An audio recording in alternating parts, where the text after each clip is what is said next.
today? So, hello everyone. This is the day one of your FM Master for March webinar. We all are here for the common objective. You all are appearing for your FM exam in the month of March 2026. So now it's going to be, the last 2 weeks, I would say, are remaining. So this is your peak time. This can make or break. With these sessions, I am going to aim to revise a few topics with you people, solve a few questions with you together, give you people a few tips and tricks as to how you can do better in your paper. So this is the day one of the FM Master for March webinars by Being ACCA. Now, how you can remain connected with me even after the webinar. Some of my students are already enrolled at Being ACCA, so they are joining this session from there. But some of the students are not currently enrolled because this was an open session for everybody. So in case you want to remain connected with me after the webinar also, this is my WhatsApp number. You can note down the number or you can scan this QR code and you can save this contact in case you need to communicate with me further. Now, talking about a little bit myself. So this is my introduction right here in front of you. My name is Tushita Gupta. Those who follow Being ACCA would know that I'm the co-founder at Being ACCA. Punya and I started with this together. So talking about my introduction, I hold 2 bachelor's degrees. One is the BCom Honours degree from Delhi University and another one being the BSc Honours Applied Accounting degree from Oxford Brookes University. Apart from that, I have qualified all of the 13 papers of ACCA, no exemptions, all papers in one go. And I used to, talking about my work experience, I used to work in Deloitte in the audit domain, but now I am working as a portfolio strategist and a derivatives trader at a stockbroking firm.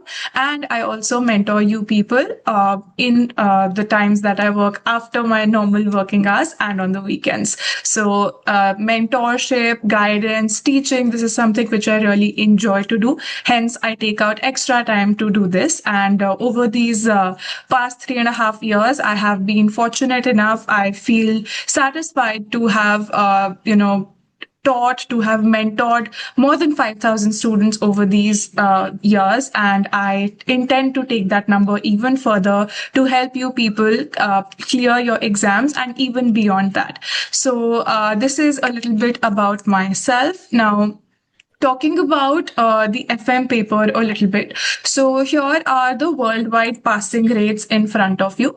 So the FM paper, you can see roughly the passing rate fluctuates between 47% to 51%. This is the average range. Sometimes it's more, sometimes it's less. The most recent data which is available in front of us is of December 2025, wherein the pass rate was 48%. So the previous attempt, it was 46. This time it was 48.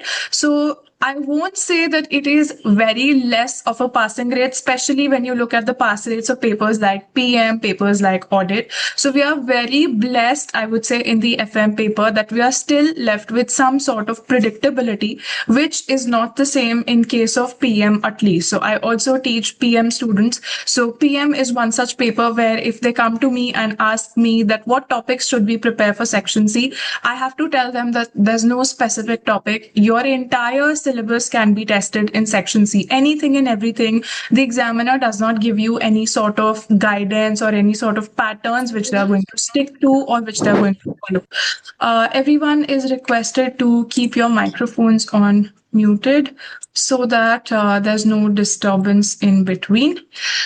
All right. So like I was telling you that in the PM paper, I'm not able to tell which topics will be tested where because the examiner has started to experiment a lot. But at least in the FM paper, some would say that it's a fortunate thing. Some would say that it's not very fortunate. We are able to predict that what would be the major topics, what topics could be there in section C, what topics could probably be there in section B. But we know section A is something which is completely unpredictable. We do not know what's going to come out over there.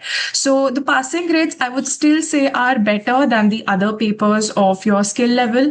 Papers like FM, FR, taxation, the pass rates are still on the higher side. So do not get scared that it will be a very lesser passing percentage, but at the same time, do not take the paper lightly also, that so many people pass the paper, we will also be able to clear it. So be in the middle. Do not take it too much of a, too much that you are scared about it, and do not at the same time also consider that it's a piece of cake. So give it the due importance, give it the time and efforts, and this is something which you will be able to do if you study, if you practice in the right manner. So these are the passing rates in front of you. Now, just to give you people a little bit of a glance of how we work at Being ACCA. So this is the feedback from one of my previous students who had secured a nationwide top in the FM paper. So this is from the June 2025 exam. He was awarded the top marks in Kuwait. So this was a feedback that he wrote about me. Yeah, you people can go through it. This is just a quick overview to let you people know that over these years, so many students I have taught, I have mentored, and this is one of a glimpse where my students went on to achieve a rank also. So I hope that the people who are here today, you may also score a rank. You prepare well, you practice well, and you also end up scoring a rank. You make yourself proud, you make me proud. So starting this session on a very positive note, I would like to take you people briefly through what your FM syllabus area looks like. Now, this webinar, I am assuming that now we are standing on the 16th of February. Your paper is scheduled in the first week of March. So I am assuming that at least you people are done with the syllabus by now. Practice you might still be doing, but the syllabus should at least be over by now. It should have been about 1 week that your syllabus must have been completed. If you are not yet done with your syllabus, it's high time. Do it ASAP, because you need time for your practice. You need time for your mock exams, practice exams also. So this is something which is extremely very important. Now, talking about what our course structure looks like in the FM paper. So we have the FM function. This is the theoretical area where there are no numbers involved. Secondly, we also have the FM environment. Again, this is something which is a theoretical area where you do not see any numbers. But at the same time, you have to be very careful. Why? Because when I analyze the MEP, the detailed feedback of those students who are not able to clear the paper, what is the pattern that I find common in there? These are the two areas where they have scored the weakest amount of marks, the least amount of marks.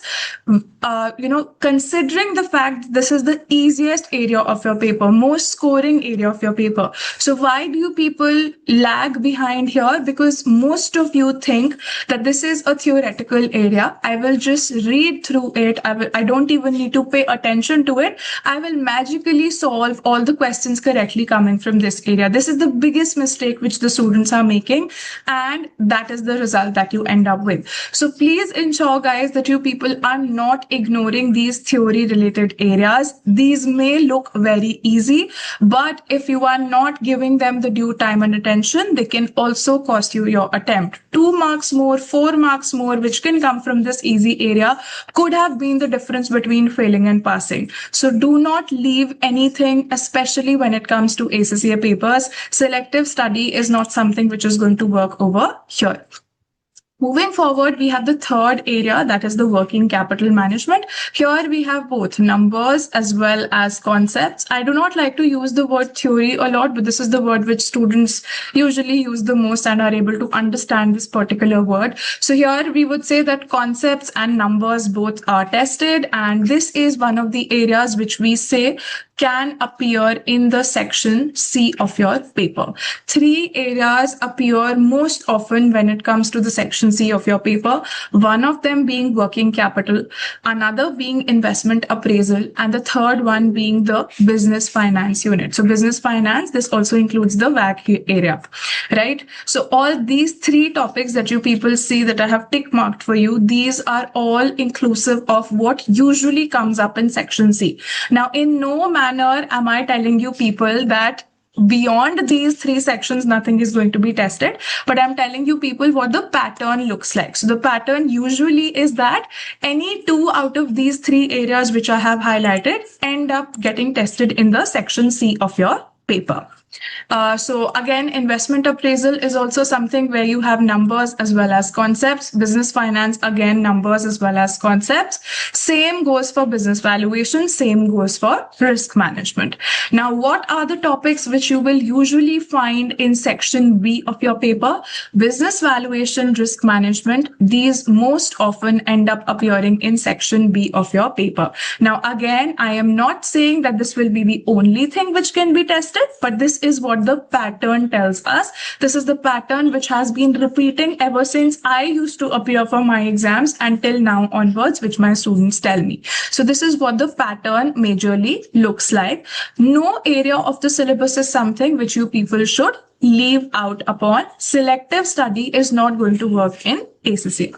Now, discussing briefly about your format also, I am hoping that most of you, since we are in the later stages of our preparation, at least you people would be familiar with what your format of the paper looks like. So your entire 100 marks of paper, for which you people are given 3 hours in total. The first part of your paper is called as section A, which carries 30 marks in total. So it's going to comprise of 15 objective type questions. What do we mean by objective type questions? These will be questions asking you on true or false, MCQs, match the following, select whether the statements are correct or incorrect. So these are the objective sort of questions which will be there, and they will all be independent of each other. What do I mean by independent? Question number 1 will not be related to question number 2. Question number 2 will not be related to question number 3. So all of these questions, they are separate. You do not have to use the previous information to answer the next question. This is the section A of your paper. 15 such questions.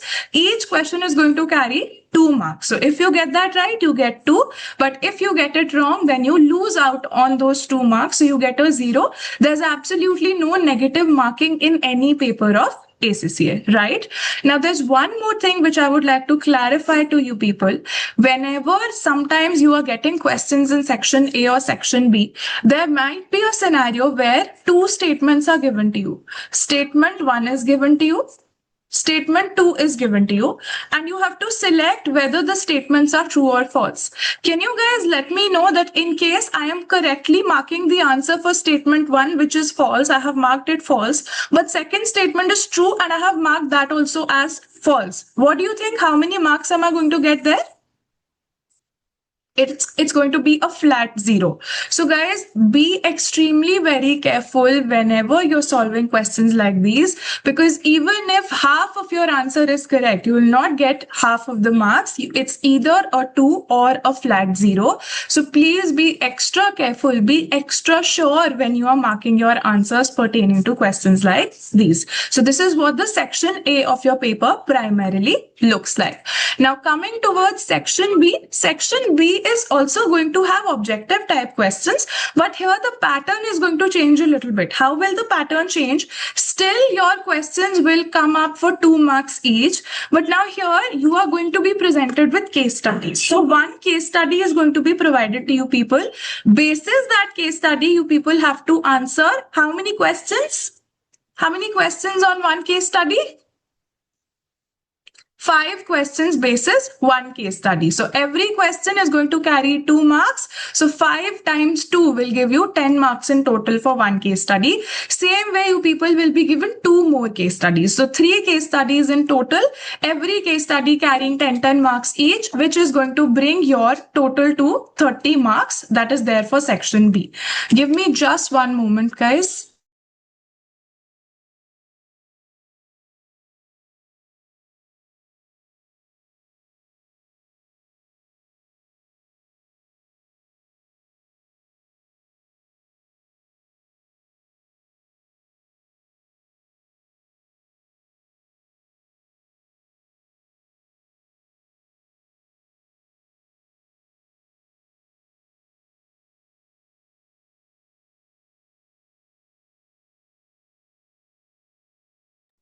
All right. So this is what the section B of your paper looks like. Again, it's going to be either a 2 or a 0. So if there are multiple questions, sometimes 3 statements, 4 statements, so any of them, if you're marking as incorrect, you're not going to score any of the marks. So please be very, very careful whenever you're dealing with questions like that. That will not be the case for all of the questions, but can be the case with a significant number of questions. So you have to be careful with them. Now, moving forward towards the last section of your paper. So far, we've discussed about 30 marks in section A, 30 marks in section B. Now, till here, we are done with 60 marks in total. So 100 marks of paper is there, 100 minus 60, that means 40 marks of paper is more remaining. So where do those remaining 40 marks come from? They come from the section C of your paper. So section C of your paper, it's called as the constructive response questions. What do we mean by constructive response? Here you have to frame your answers from the very scratch. What does that mean? In case the question asks you something numerical related, then you are going to be given like a spreadsheet processor. So it's like Excel, but very limited functions which are needed for your workings will be provided. VLOOKUP and all of those complex formulae will not be available. Just those things which you need for your FM paper, NPV formula, IRR formula, all of these formulae will be working fine over that spreadsheet. And if in case you are asked about the discussion based requirements, then you people will be provided with a word processor. So just like how you type your answers on a Word document, same will be provided to you in case a discussion based requirement has been asked about. So here again, there are going to be 2 case studies in total.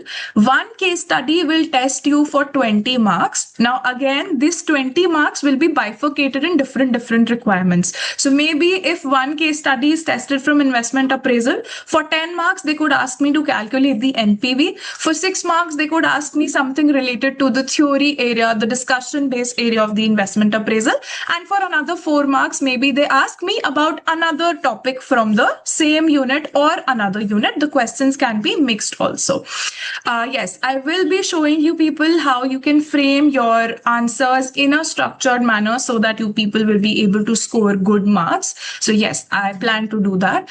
Now, section C is going to include 2 of these questions. So one question carries 20 marks. So 2 of them will carry 40 marks. So this is the entire breakdown of your 100 marks of paper. Are you all with me till here? Any queries, any concerns till here? Can I get some responses? All well? All clear till here? Okay, great. All right. So now moving towards one very important thing that I want to discuss with you people is a few reasons why students are not able to clear the paper.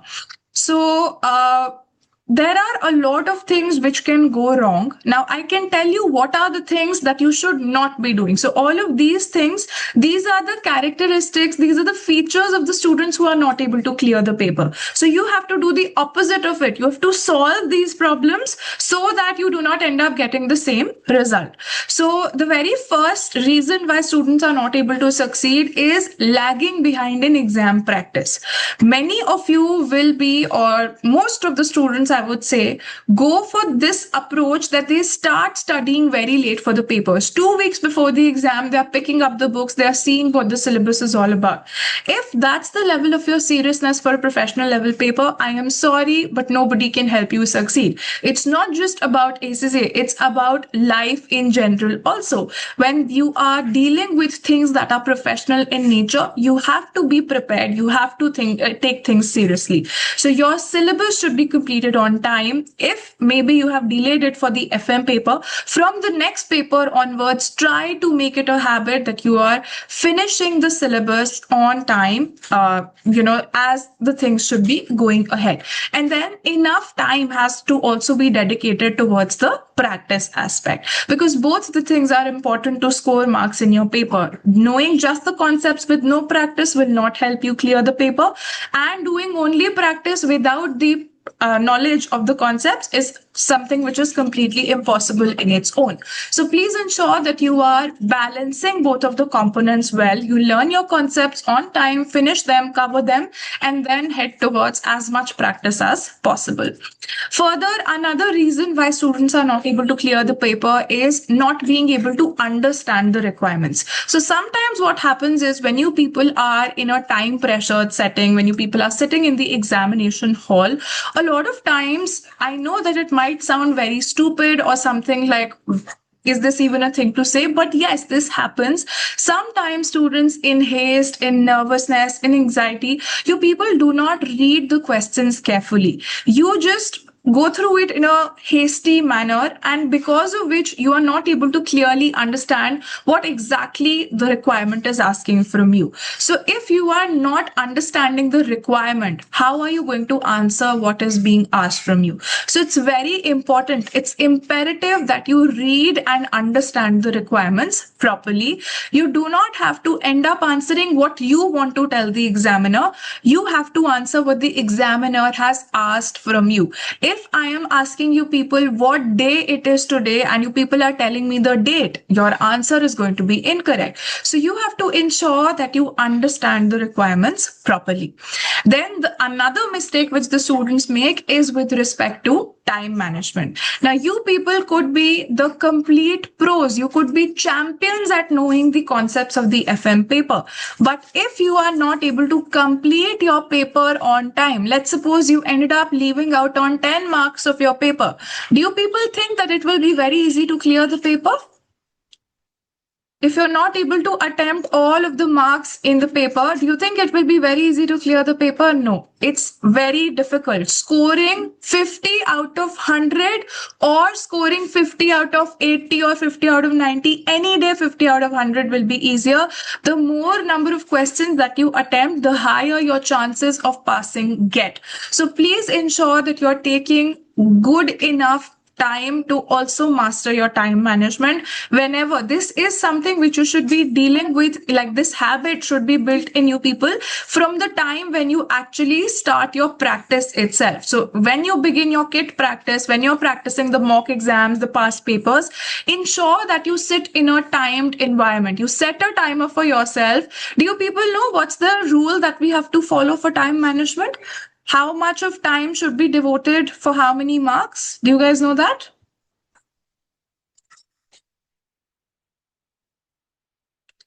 How much of time should be devoted? Yes, it is 1.8 minute per mark. So if it is a 10 marker case study that you people are solving, then the rule that you're supposed to follow is 1.8 multiplied by the number of marks. So that means 18 minutes you are allowed to solve for one particular 10 marker of case study. So this is something which you people should be doing right from your practice stage, from your mock exams, so that by the time you're sitting in the exam hall for your final exam, your mind is automatically adapted towards being able to answer those questions within the stipulated allowed time frame.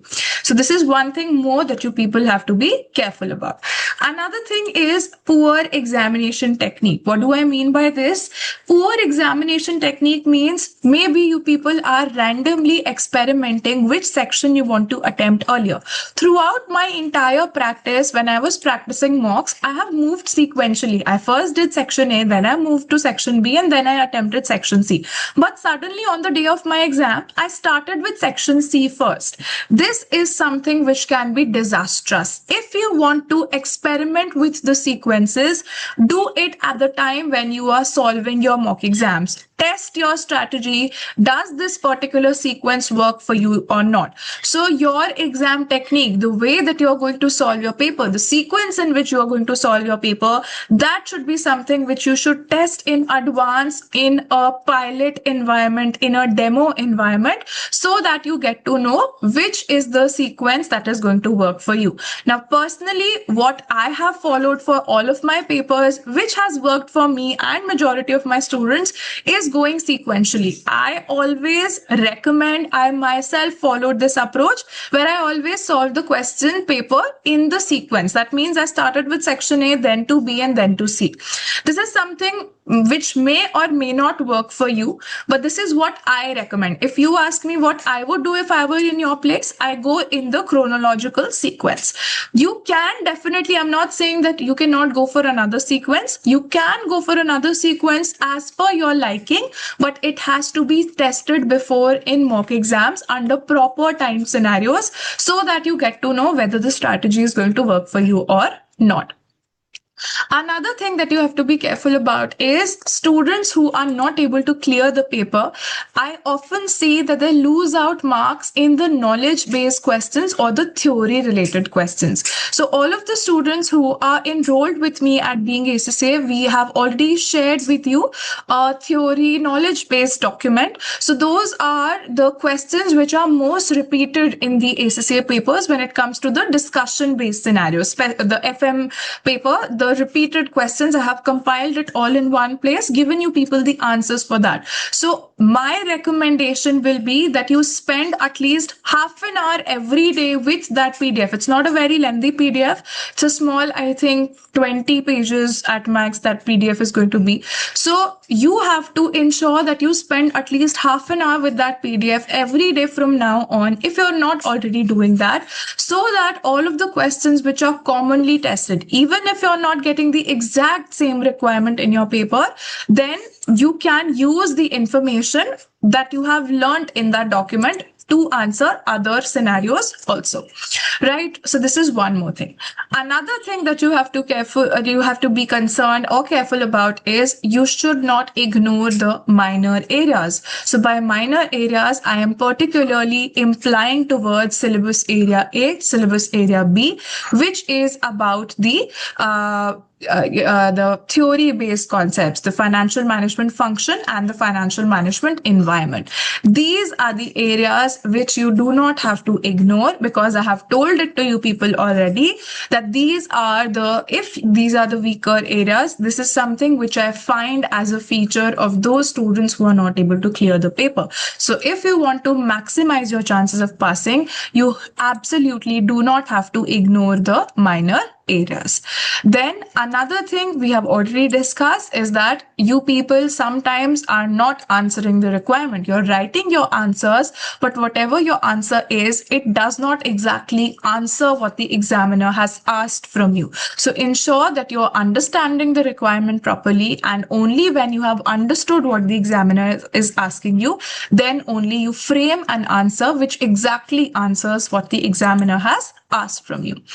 Another thing is the reason why students are not able to succeed is if you are not attempting assignments, if you're not attempting tests, especially when it is concerned towards in the middle of your entire preparation, especially if you're self-study students, if you're not attempting any of the tests, any of the assignments, getting them evaluated by your tutor or your mentor, this is again something you're not going to find out where exactly you are lagging behind in. So the students who are with me at Being ACCA, be it the success batch, be it the revision course, be it the test series, they all have to sit for the unit-wise tests, which I have myself prepared for them, wherein they send me their answers, I evaluate it for them, and I tell them where exactly they are going wrong, so that they are able to understand which could be the mistakes that they can make in the exam, so that they make them here itself, and then they do not end up making the same mistakes in the final exam.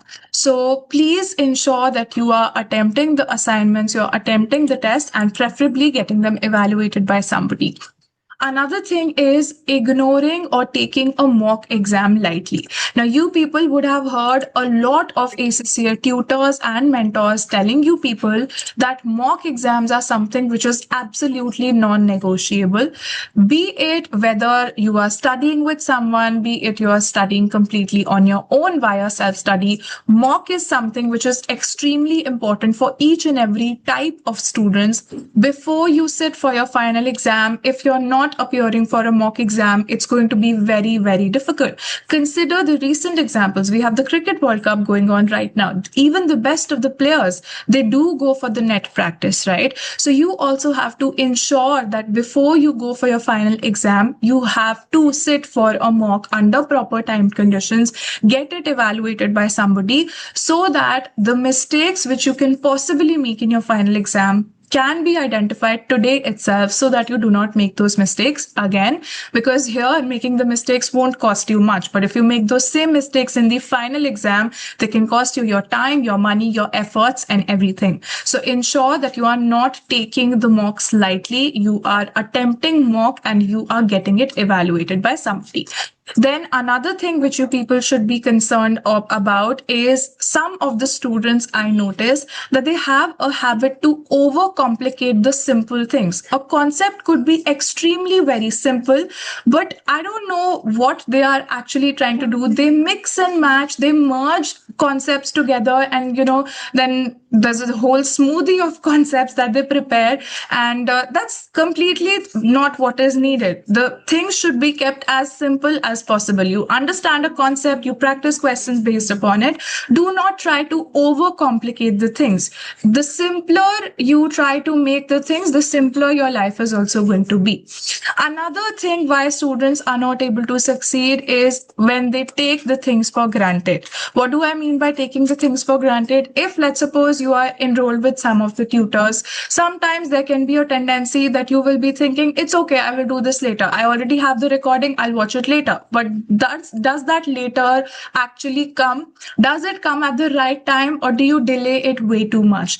These are very small things, but they can play a very big role when you look at the bigger picture. Small things add up towards your consistency, add up towards your motivation. I'm sure you people are students of accounting and finance, you people are students of FM, so you know the concept of compounding. When you are putting $100 in a bank account, simple interest will keep earning the same amount of interest. But if you are compounding that, you are earning money on money. So same goes with your efforts also. The more efforts you put, the more consistent you are, the better your final result is also going to be. So please do not take the things for granted. Do not take things lightly.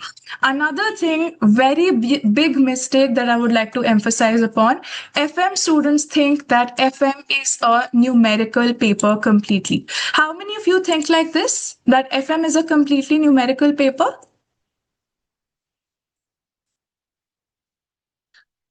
How many of you think this way, that FM is totally numbers?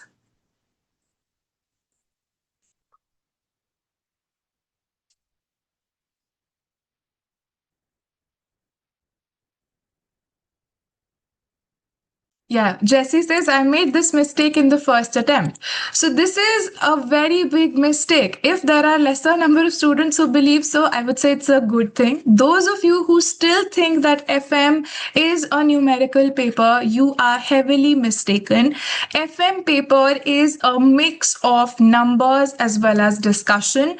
If you are only laying the entire focus towards the mastery of numbers, thinking that theory is something which you can manage to clear the paper without, you are mistaken. This is not how you're going to be able to work upon.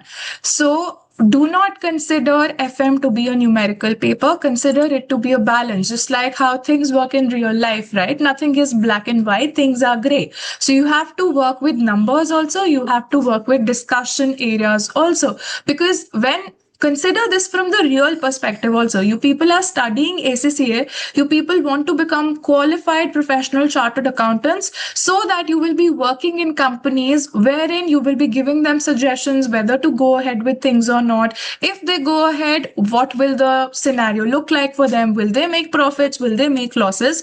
So only if you're able to calculate the numbers, that would just not help you do your job. You also have to be good with communicating to the person in front of of you that what do these numbers mean. You could be extremely a master of numbers, but if you're not able to explain your calculations to somebody else, then those numbers do not make much sense. So you have to prepare yourself for the real world perspective also. That is why ACCA is slowly and gradually increasing the weightage that the discussion based questions are asked upon.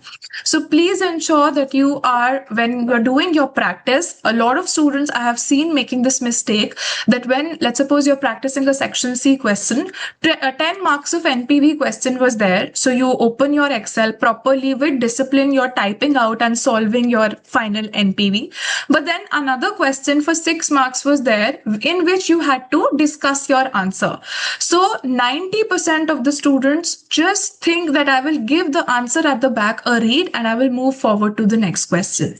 If you do not want to have an unfavorable outcome, if you want things to go your way, stop doing this right now. If you already are not doing this, if you already type out your discussion based answers, very good, you're in a good position.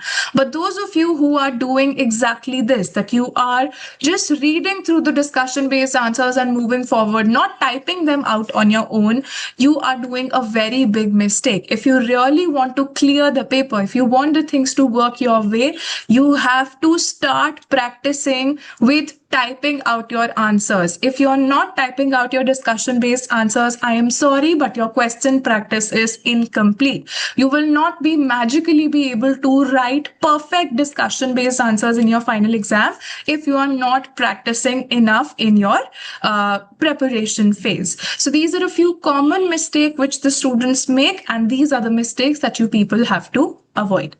Now that said, I will tell you people the agenda for the 3 days of webinars that we are going to have. So day 1 is the session that we are meeting for today. So this is all that we will do today. I have given you people some basic knowledge about the FM paper.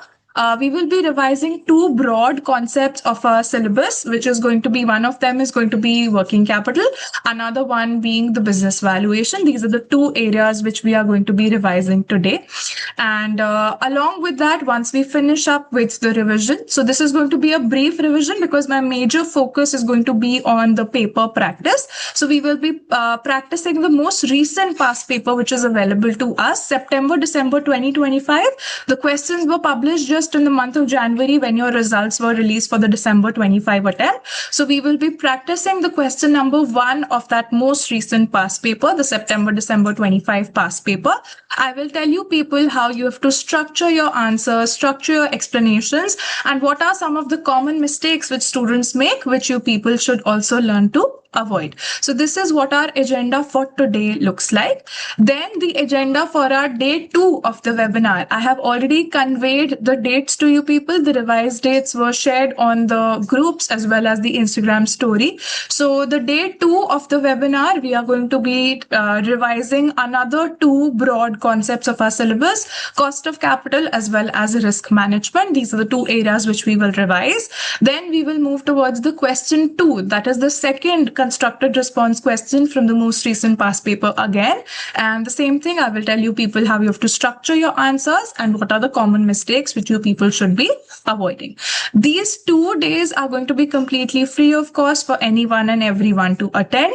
But the day 3 of the webinar is only going to be for the students who are enrolled for the FM Success Batch or the revision course, any one out of these courses. So here we are going to have a grand revision. What do I mean by grand revision?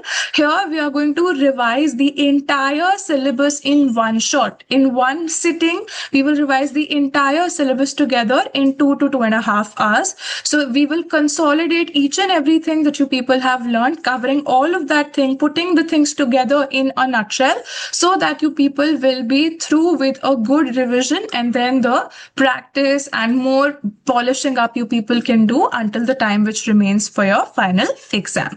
So this is what our agenda looks like for the 3-day webinar, which we are conducting at Being ACCA.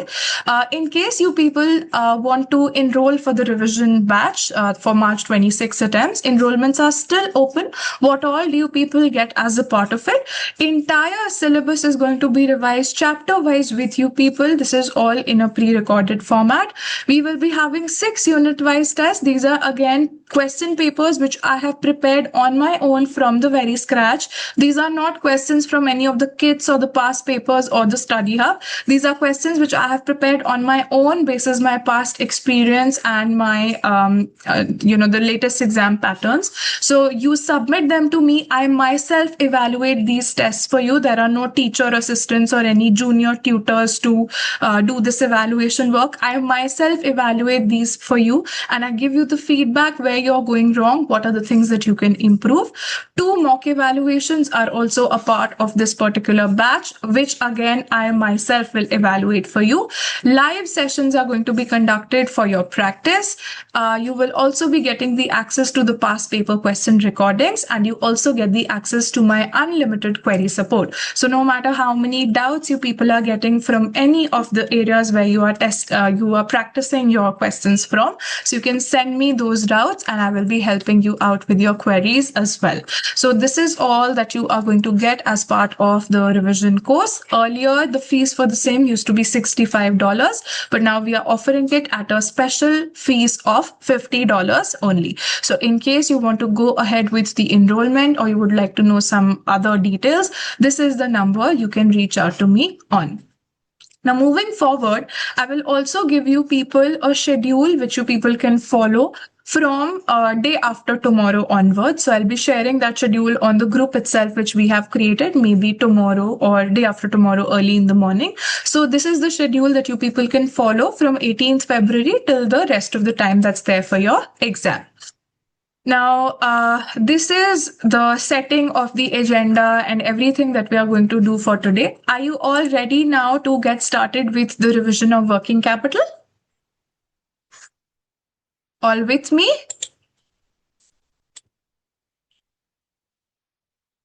Okay, that's great. So now let's get started with the revision of working capital. So working capital, this is a concept. This is a very big unit of your syllabus, wherein we have studied multiple components also chapter by chapter. The main definition of working capital, if I put it in very simple terms, what exactly is working capital? This is the money that I'm using for the day-to-day operations of my business. So my current assets, my current liabilities, they are what my working capital comprises of. And what is the formula that we have learned for working capital? It's simply the excess of current assets over my current liabilities. So current assets minus current liabilities. Numerically, this is the formula which we have learned to calculate my working capital. Now, whenever a company is doing their working capital, the company will always have 2 objectives, twin objectives of working capital. What are they called? They are liquidity and profitability. Guys, what is the meaning of liquidity? What do we mean by liquidity?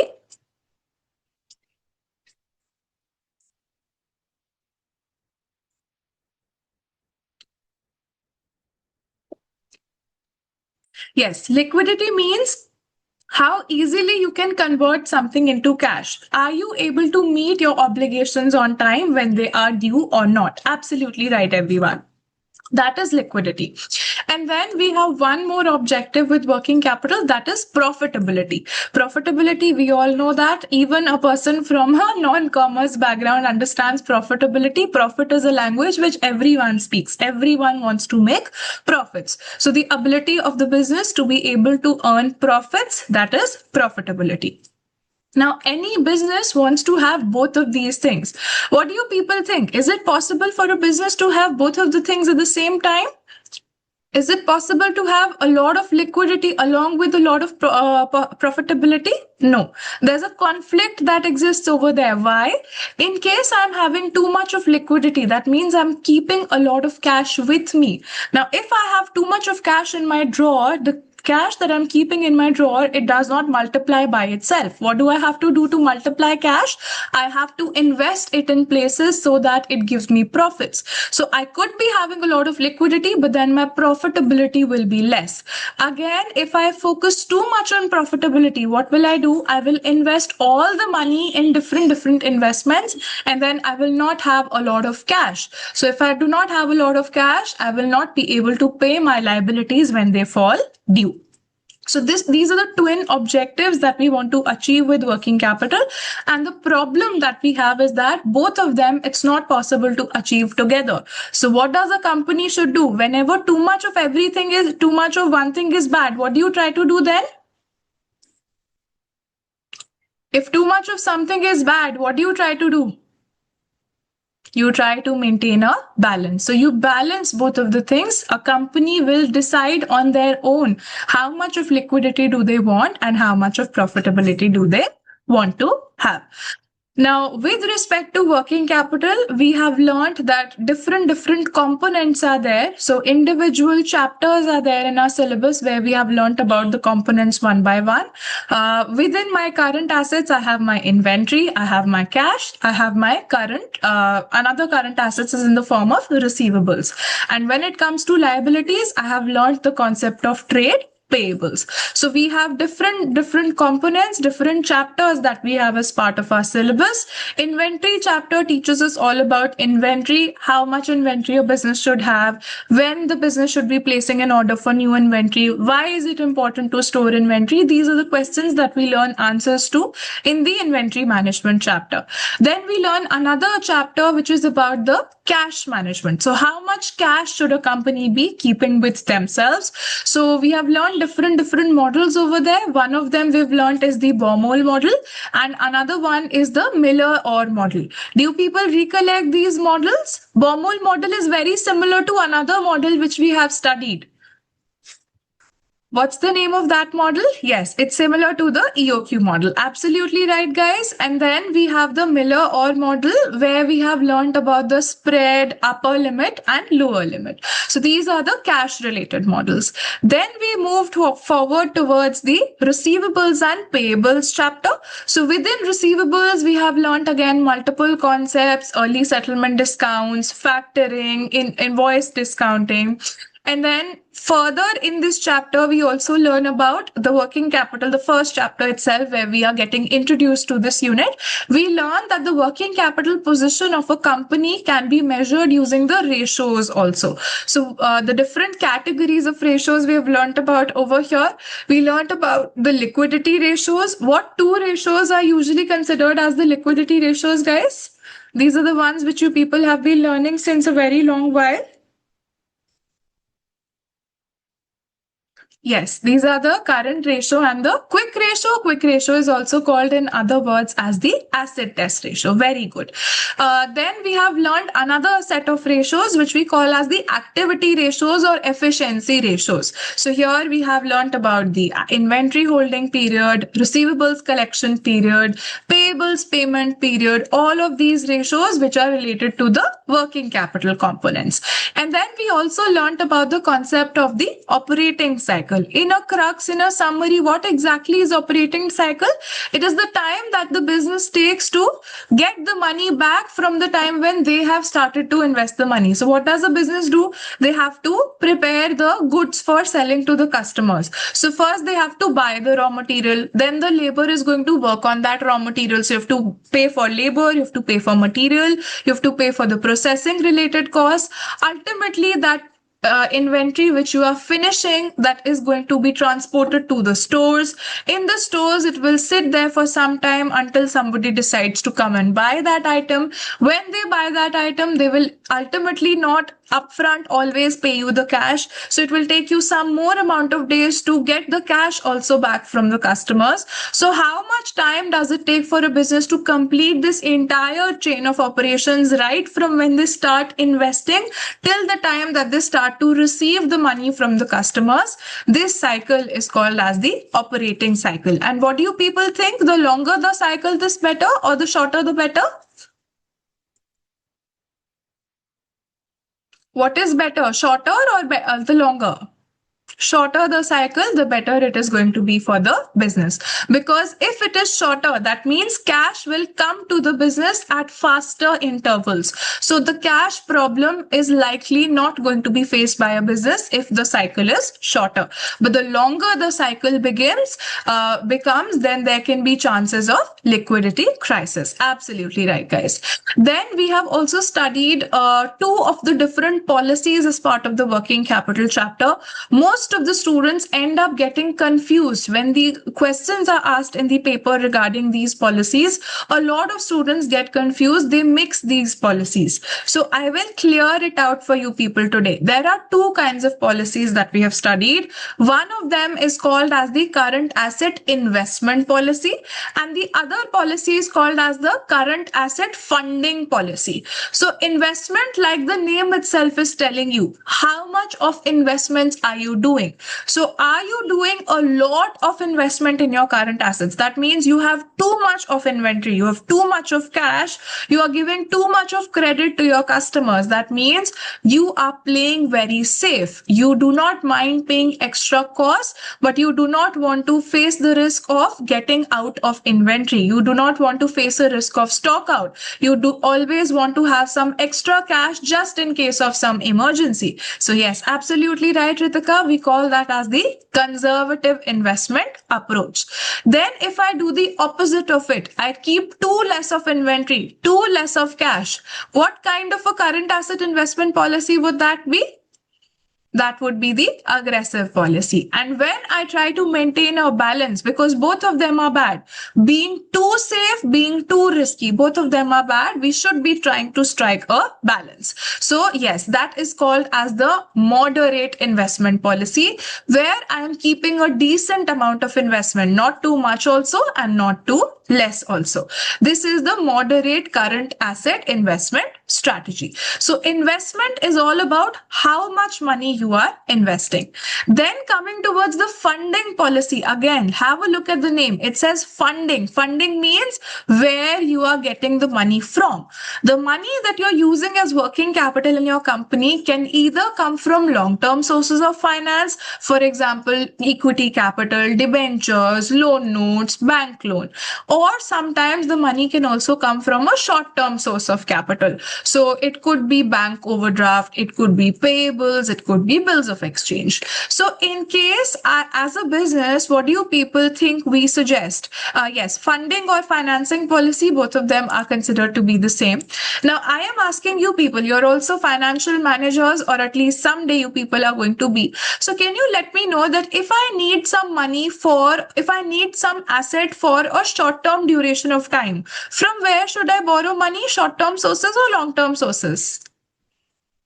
I need money only for a short amount of time. So I should be using short-term sources. And in case I need money for a very long period of time, let's suppose 10 years, then where should I get the money from? Then it should be coming from the long-term sources of finance. So when I am doing the same thing as I should be doing, then it's called as the matching investment policy. So I am matching short-term sources of finance with the short-term sources of assets. So that will be called as the matching policy. But the moment I try to change the balance in the favor of one kind of a finance compared to another kind of a finance, that is when we will start to have either a conservative policy or an aggressive policy. Now you people let me know, the longer the duration for I am borrowing the money, what happens to the interest rates, or on what sort of borrowings do I pay more interest, short term or long term?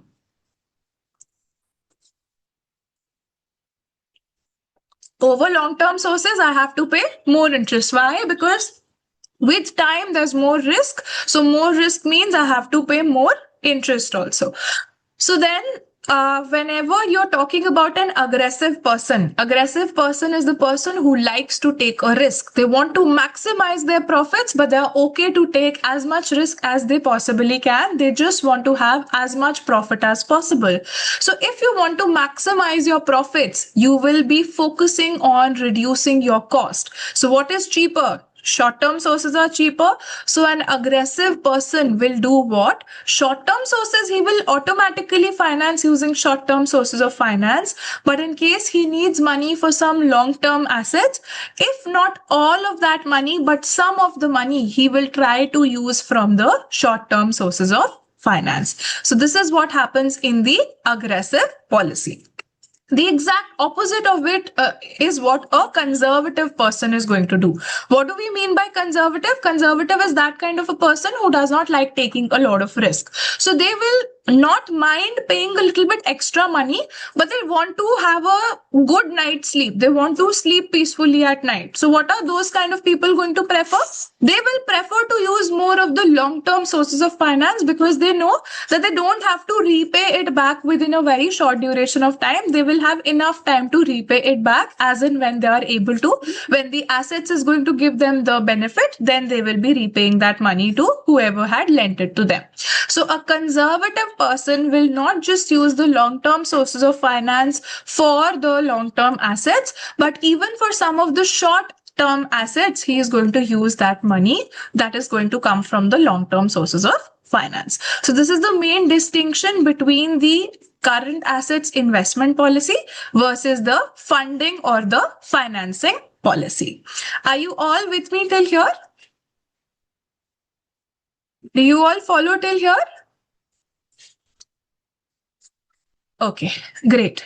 So now moving forward to getting a little bit more into the details of the receivables and payables. So a few methods we have learned whenever the customers are not paying the money on time, a few ways that we can use to ensure that the customers pay timely.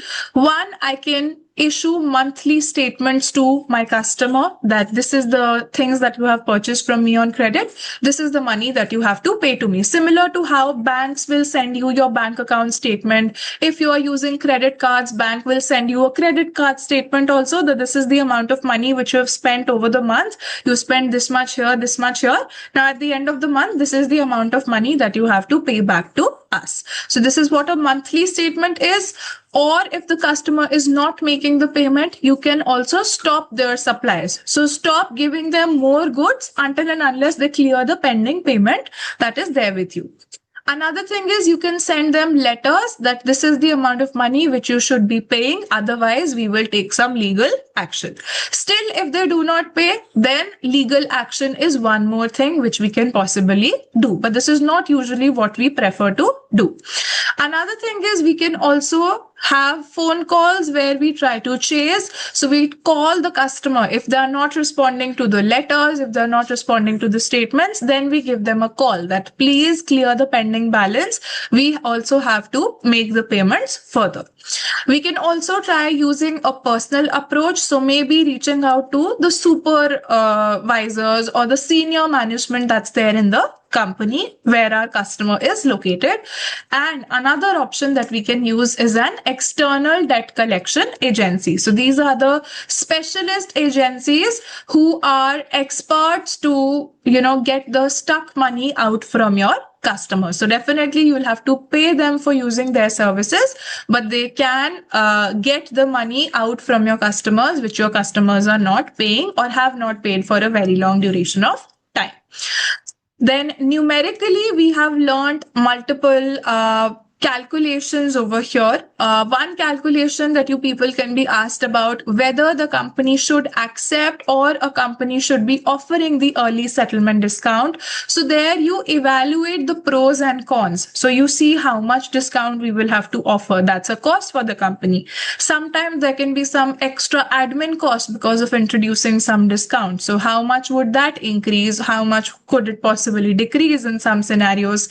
Will it lead to any change in your contribution, in your profit? That has to be considered. How will your finance cost change along with it? How changed are your bad debts going to look like? So all of these changes we look at. And further with factoring, one more numerical that we work about is our factoring arrangements. So the question will tell you that we have received an offer from a factor. Should we go ahead with it or not? So then again, we do our numerical workings. We consider how much fees we have to pay to the factor, how much of our admin costs can be saved, how much change is going to be there in our finance cost, will the bad debts change or not. So all of these factors we consider, and then we come towards a numerical conclusion whether we should be going ahead with the factoring agreement or not.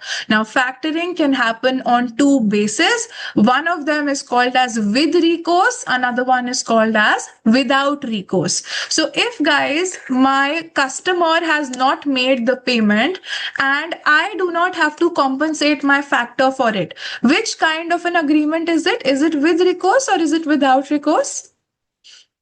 My customer has not made the payment, but I do not have to pay my factor any compensation for that. So is it with recourse? Is it without recourse?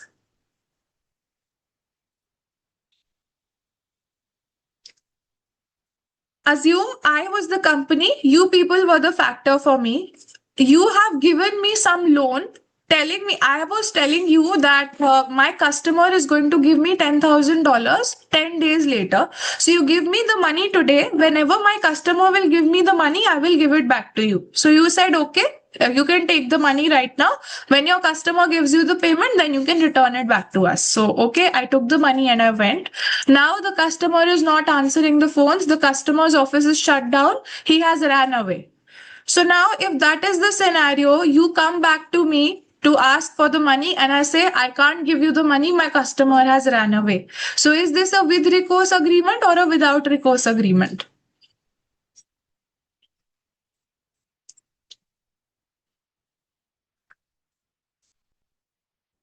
Yes, this is a without recourse agreement. Why do I say that this is without recourse?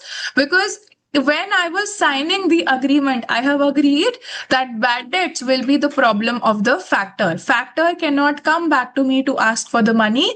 If my customer does not give me the payment, then the loss will be borne by the factor. So definitely these kind of agreements are a little bit more expensive because the factor is taking a lot of more risk over here. But we have the with recourse agreements also. With recourse agreement, what happens is that in case my customer has not made me the payment, you can come back to me and take the amount which you had given to me on credit back from me. So in case my customers are not paying, it still remains my own problem.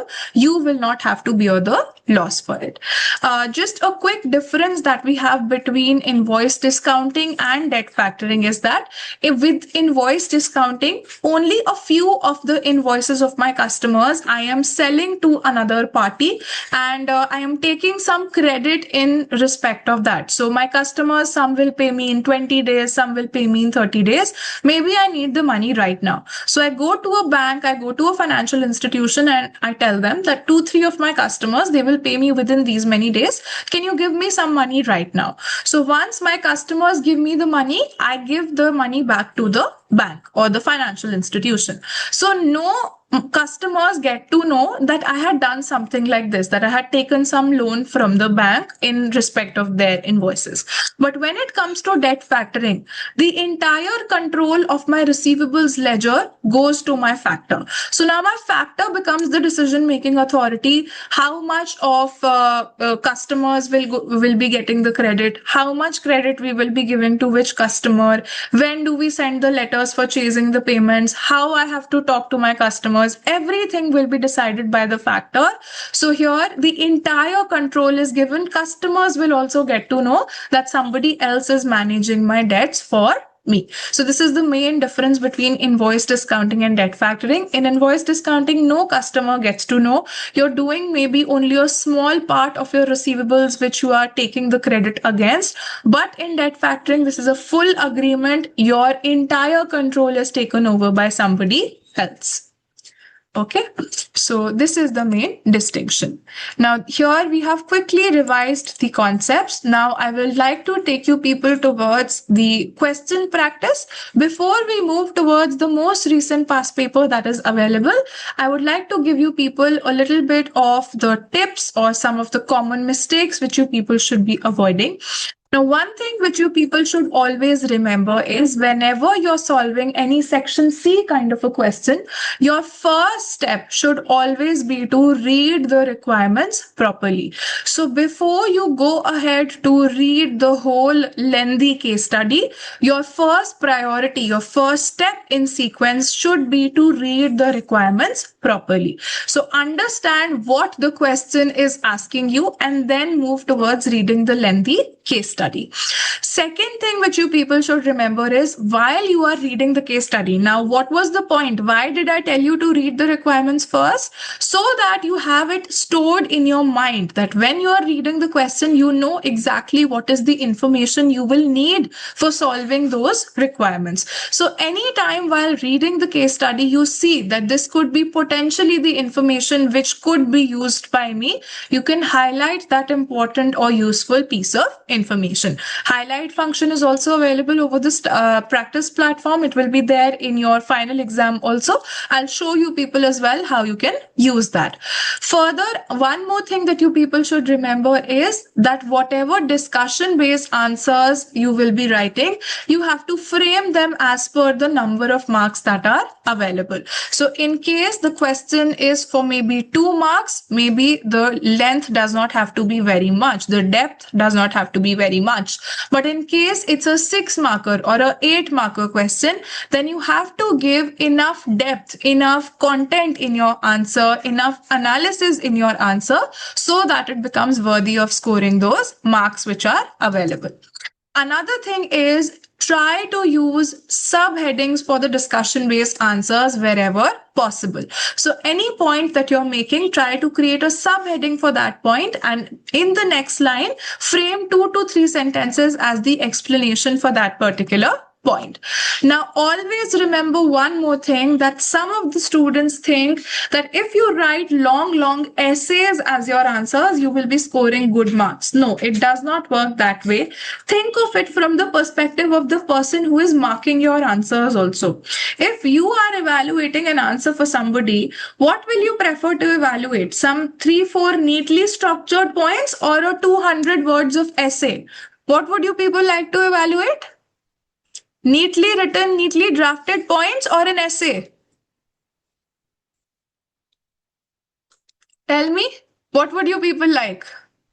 Neatly written points, right? Especially in today's generation where, we are so much, all of us, we are so much addicted to the short form of content. We are constantly scrolling through reels and, YouTube shorts and whatnot. So the attention span that we have in today's generation, going through long essays, nobody wants to do that.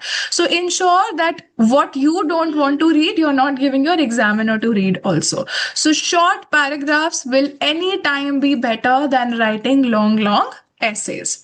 Another thing is use your spreadsheet wisely. Now, I have seen so many students who will ask me this question that, ma'am, I would like to solve my question on my calculator. I will do my workings on my calculator, then I will enter those numbers in my Excel. Does it make any sense at all, guys? Why is the spreadsheet provided to you? So that you can show your steps, so that things can become easier for you. Why do you want to complicate the things, make the process lengthy? One thing is that if you're not doing your workings over a spreadsheet, your examiner does not get to follow the series of steps which you have followed. So in case some of the steps you were doing correctly, but then you made mistake in the later steps, if you have showed all of the steps, at least you can get the marks for the steps you've done correctly. But in case you are typing that out in your spreadsheet, you will lose out on those step marks. At the same time, sometimes when you're transferring numbers from one place to another, you can make a mistake while while transferring. So again, it leads to one more chance of losing marks, which you could have easily earned. So please ensure that you're using your spreadsheet wisely, and time management is something which we cannot absolutely miss out upon. Time management means that if you are solving a section C question that is worth 20 marks, so 20 into 1.8, that gives you 36 minutes. That's the maximum amount of time which you can use when you are solving a section C related question. Can you calculate IRR by using the Excel function without showing workings? Absolutely. Just the cash flows should be visible, and then you can, once you've done the calculation for your cash flows, you can very well use your IRR formula. In fact, the examiners themselves recommend that, because in the practical world, you don't have to do such lengthy workings on your own. Spreadsheets do the lengthy work for you. Your work in the job position will actually be of that of an analytics person. So you have to analyze things rather than working mechanically over the calculations. So these are some of the tips which I want you people to remember, so that you avoid making the common mistakes when you're answering section C related questions. Now, moving further, are you people ready for the question practice? Should I take you people to the practice platform?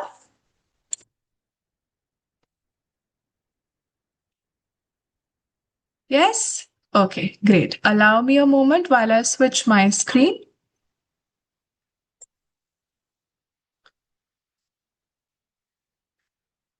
Okay, can you confirm if the practice platform is visible to you guys? Okay, that's great. So here, like I have just told you people, what is the first step that I should be doing? Should I go to the case study, or should I give the requirements a read? What should I do? Yes, we will read the requirements. So I can see that there are multiple requirements which I'm supposed to answer. Firstly, I am told to use the financial information provided about constant company, and using this information, firstly, for 4 marks, I have to evaluate the financial effect of the early settlement discount. Then I have to evaluate the financial effect of the factors offered. This is for 5 marks. And then for 1 mark, I have to advise which proposal is financially preferable. So naturally, whatever numbers I obtain as part of the first 2 answers, I have to give my answer upon the financial preferability, depending upon the answers that I obtain in the first 2 parts of the question. Now further, if I give the next requirement also a read, for 6 marks, I'm supposed to discuss 3 benefits of a centralized treasury management. Now you people let me know, do I have to give a generic answer here, or do I have to link my answer to the scenario? What do you people think reading the question? Yes, here a generic answer is going to work. Why? Because, can you tell me the reason also?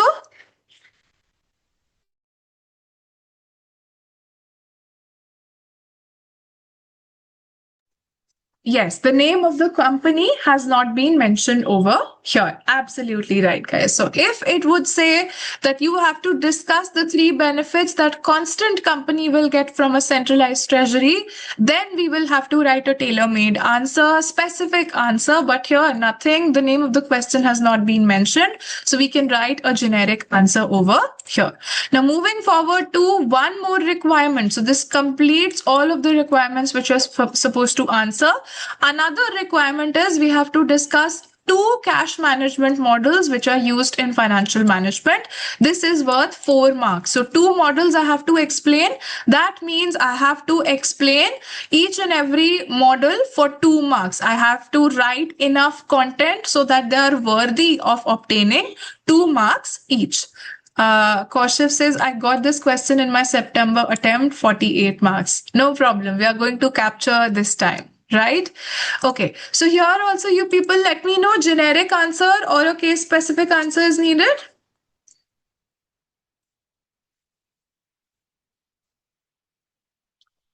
Yes.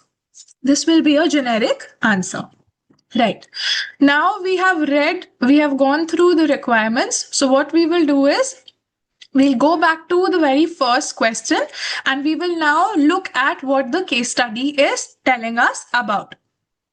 So, Constant Company is a company that operates internationally and has two subsidiaries, companies located in foreign countries. Business operations are undertaken in several different currencies. The parent company and the two subsidiaries manage their own financial affairs. Constant Company has annual credit sales of $45 million. Experience indicates that approximately 2% of the credit sales become bad debt each year. So maybe I can highlight this information. I may need this number again because what did I have to do? I have to calculate the effect of the early settlement discount, the factors of a. So bad debts are going to help me. I can also highlight my credit sales. This is how much my credit sales look like. The most recent financial statements have shown the trade receivables balance to be standing at $7.5 million. Constant Company is considering introducing an early settlement discount of 1.25% in exchange for payment within 30 days. It believes that approximately 70% of credit customers will take up this discount, while remaining 30% of the credit customers will continue to pay as at present. So they will continue to take how much ever time that they are taking right now.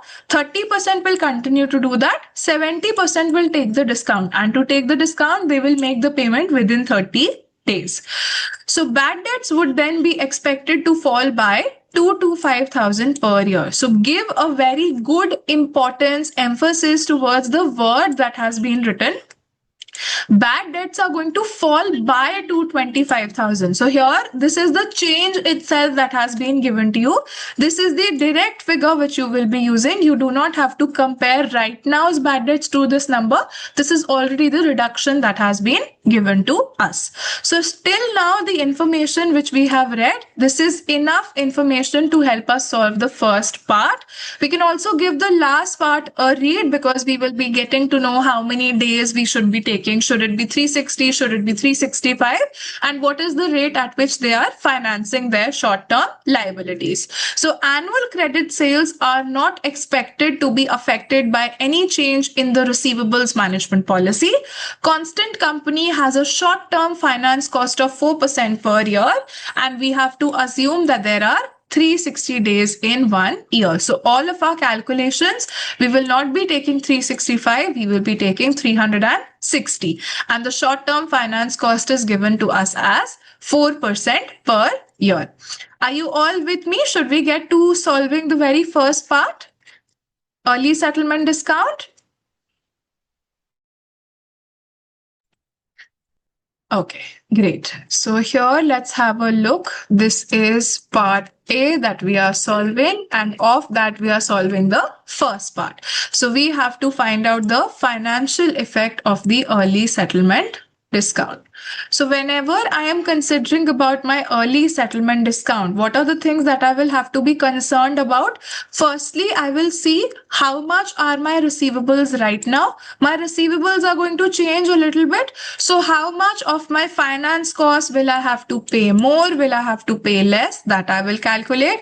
Then I will also be losing out on some amount of money which I will be offering as the discount to my customers. So I will calculate that, and then I will also see how much increase or decrease there's going to be in my bad debts. So these are mainly the three figures which I will have to consider over here.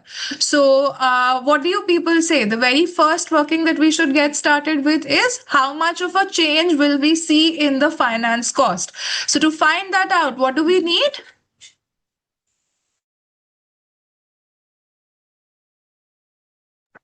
What do we need to do to find out the change in the finance cost? Yes, we need to find out what our receivables used to be versus what they are going to be right now with the new policy. So what we can do is we can create a working over here. And in this working, we can calculate what our receivables look like right now. So we can write that as old receivables. And then we can also calculate our new receivables. So it has been told to us that right now we have receivables that are worth $7.5 million. So if I calculate how many days they are taking right now to give the payment to us, we have learned the formula for days is whatever is your amount of receivables, that is 7.5, divided by your total credit sales of 45 and multiply that with the number of days. So that is 360. That means right now your customers are taking 60 days to give you the payment. Now, how do you find out your revised receivable days? They are telling you that 70% of the customers will pay you the money when they are taking the discount. So they will pay you within 30 days.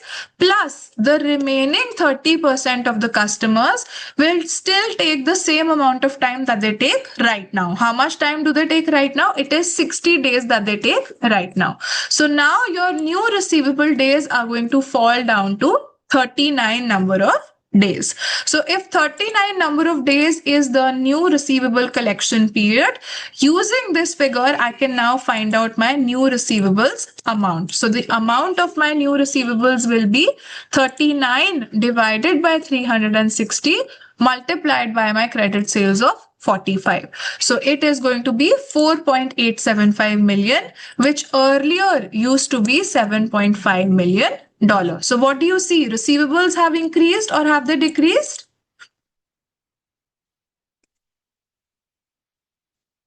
Give me one moment. I'll do the workings here itself so that you people will be able to see. So what has happened with the receivables? Do we have more or do we have lesser receivables now?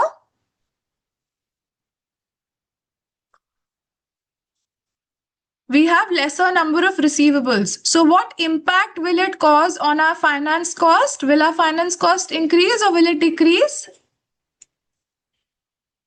Finance cost will also decrease. So earlier we used to pay how much of interest or how much of finance cost would we pay earlier? So earlier when your borrowing was 7.5 million, you used to pay 4% interest, that is 0.3 million.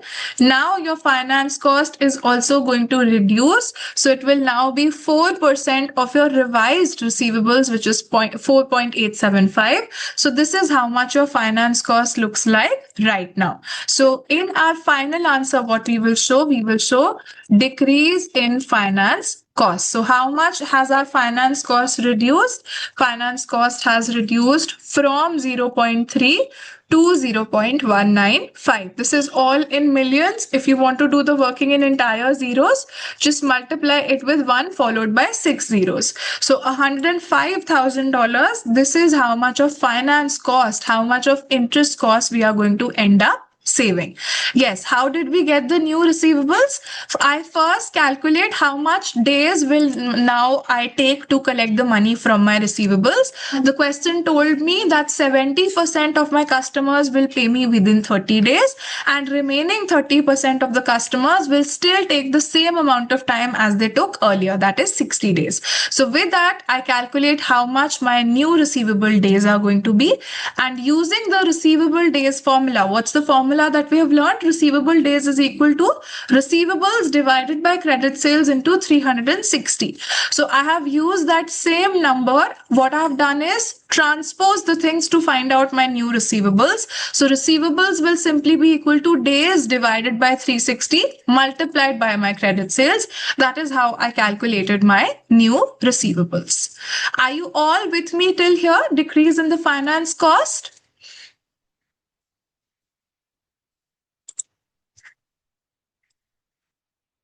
Okay, let's now move towards the next working. What is another thing that we should consider over here? Two more things that we were earlier also discussing about.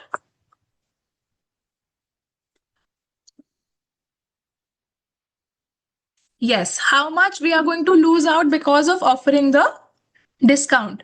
So let's see how much our discount cost is going to look like.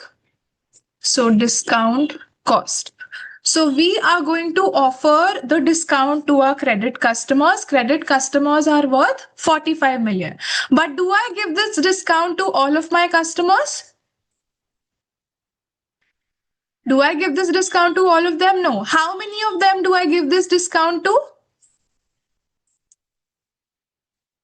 70% of it.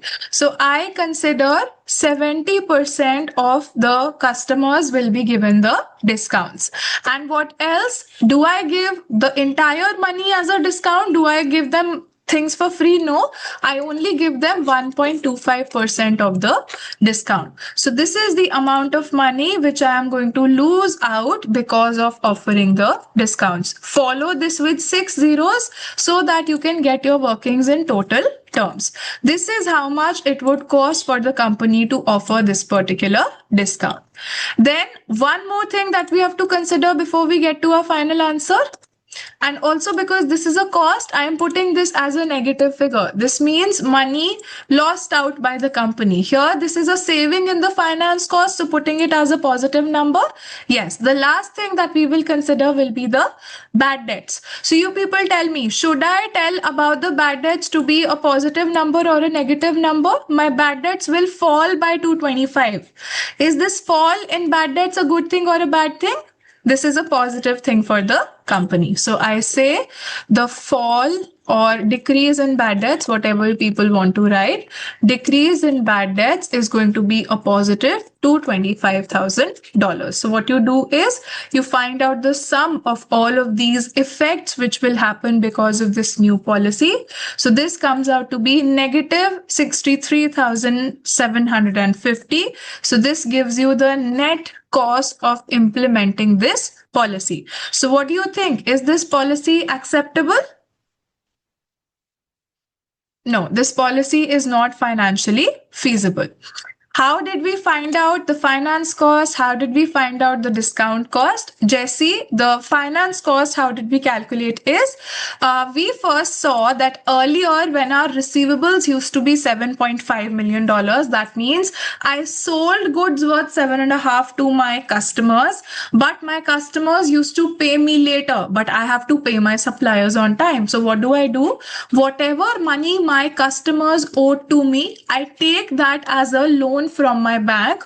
On that loan, I have to pay an interest of 4%. So how much of interest am I paying earlier? Earlier, when I used to borrow $7.5 million, I used to pay 4% of this figure as the interest. Now, with the new policy, my receivables are changing. They are falling down to 4.875. So now I am only borrowing $4.875 million compared to my earlier borrowing of 7.5. So now how much interest will I pay? 4% of what I am borrowing. So now my interest cost is going to look something like this. So earlier, Jesse, you were paying this much amount, $0.3 million as the interest. Now you are paying roughly $0.2 million as the interest. So the difference is what you are going to save. That is how I have calculated the decrease in the finance cost. Finance cost is clear? Okay, great. Now talking about the discount cost, which Ritika is asking. So discount means I am calculating how much of my money I will never receive because I am offering a discount to my customers. Now the total customers which I have are $45 million. I will not give this discount to everybody. I will only give this discount to 70% of my customers. So first I calculate 70% of my total customers. So 70% of $45 million is what I calculate. This is the amount over which I will give the discount. Now, if I will give 1.25% discount to each and every customer, how much will be the total discount? 1.25% multiplied by the total number of customers who will receive this discount.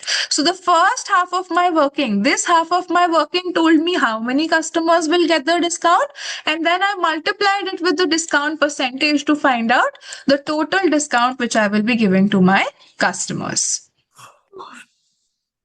Understood? All right. So now here we have come to the conclusion that the net cost is going to be $63,750. Are you all with me? Should we now head forward to the next question?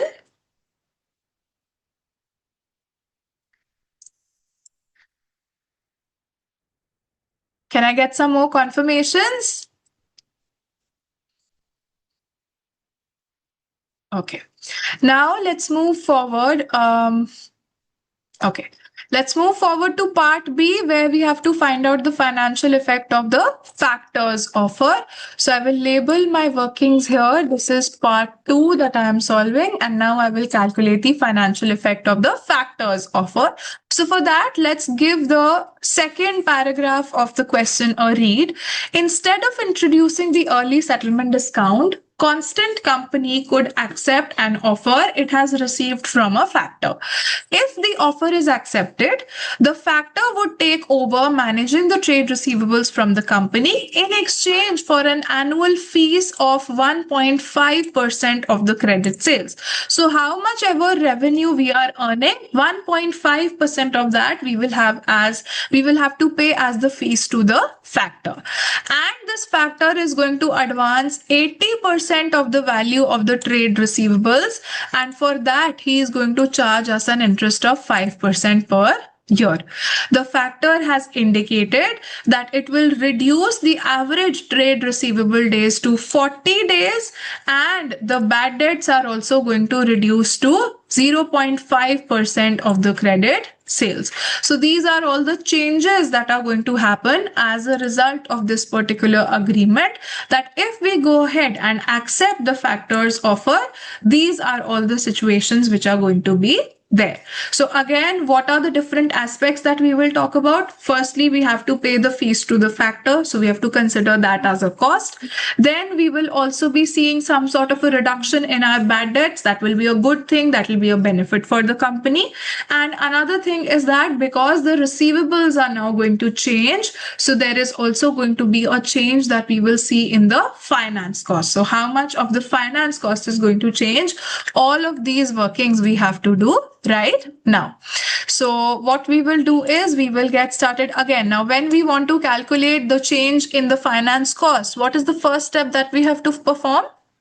That we had done in the previous question also.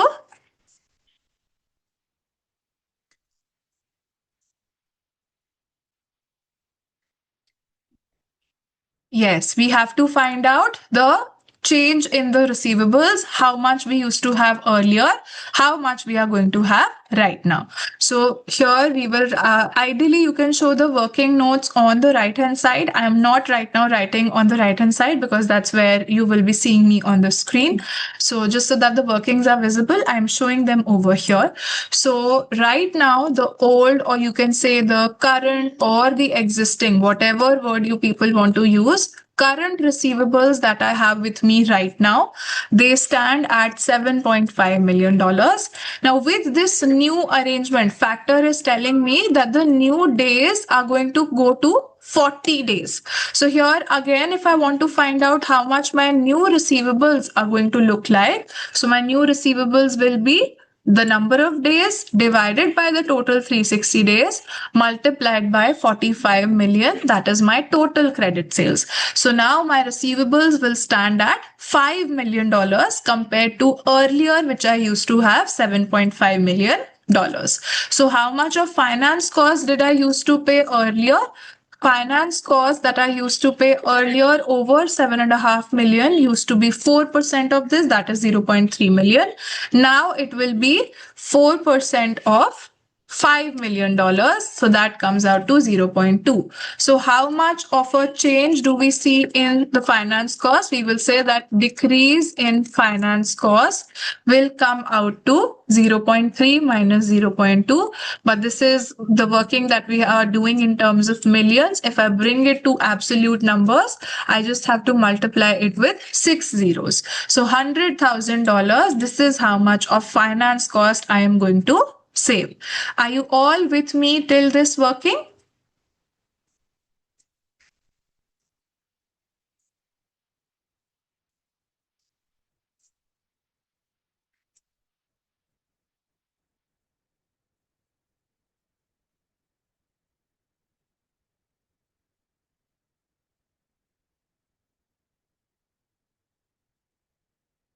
New receivable days are given to us.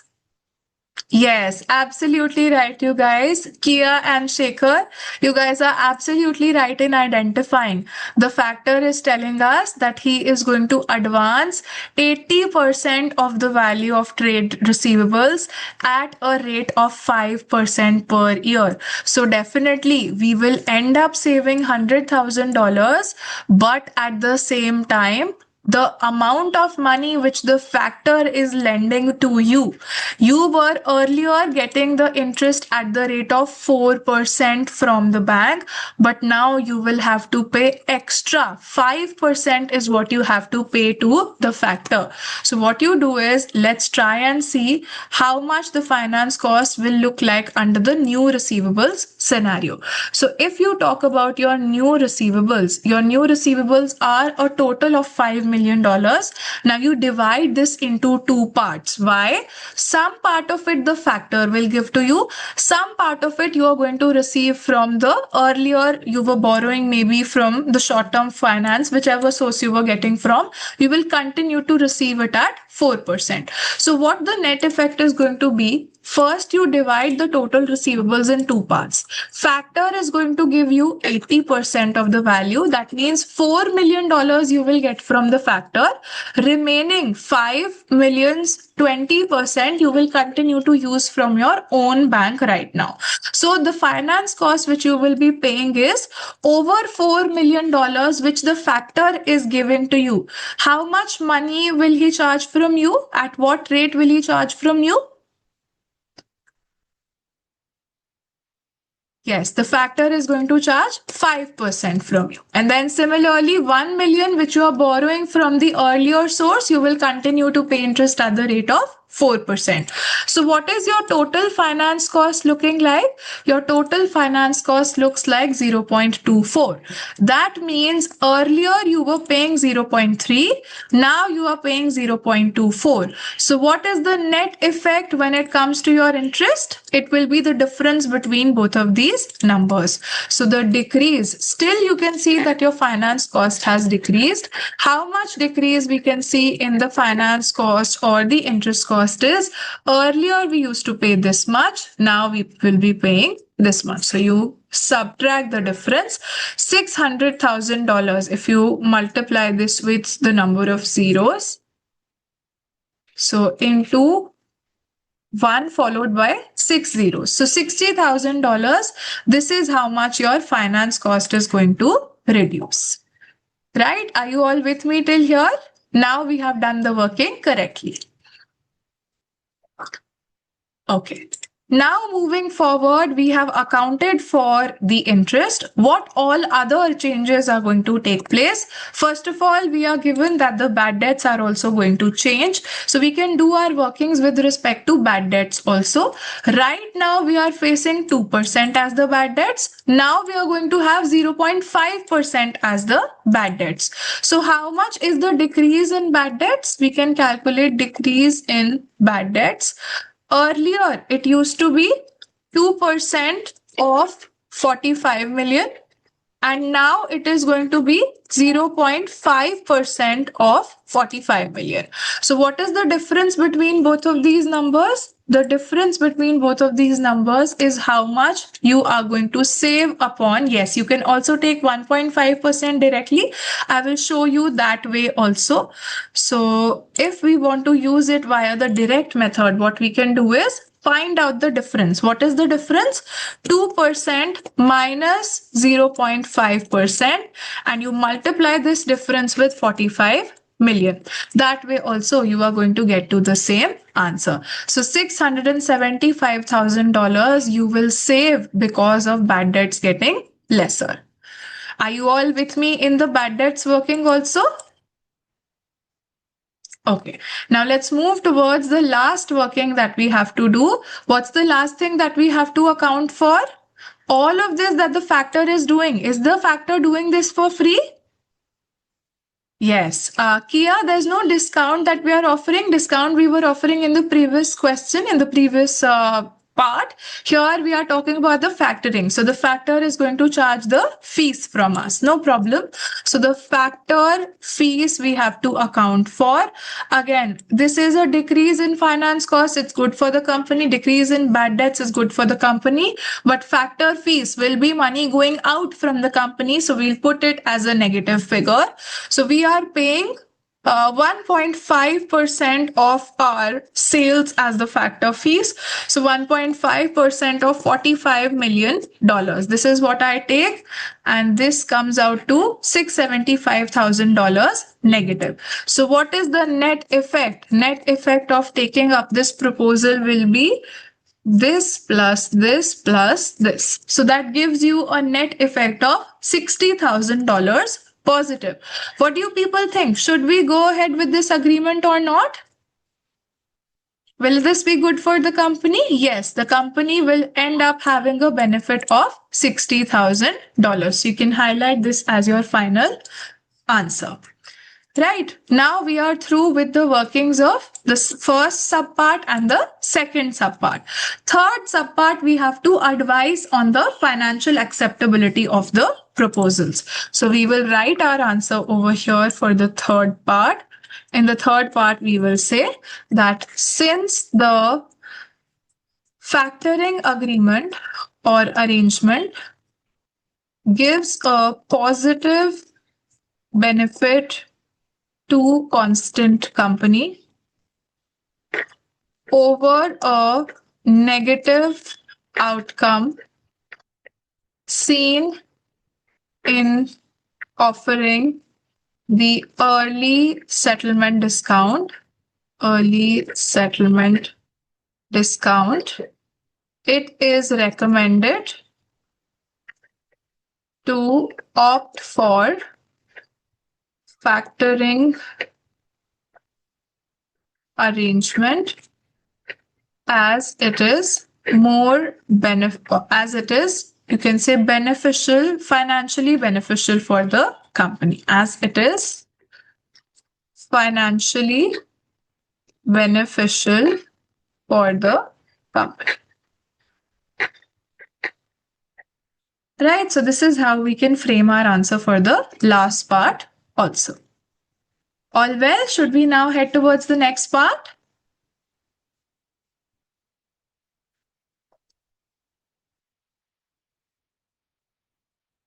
Okay. Let us now move towards part B, where you people have to discuss 3 benefits of the centralized treasury management.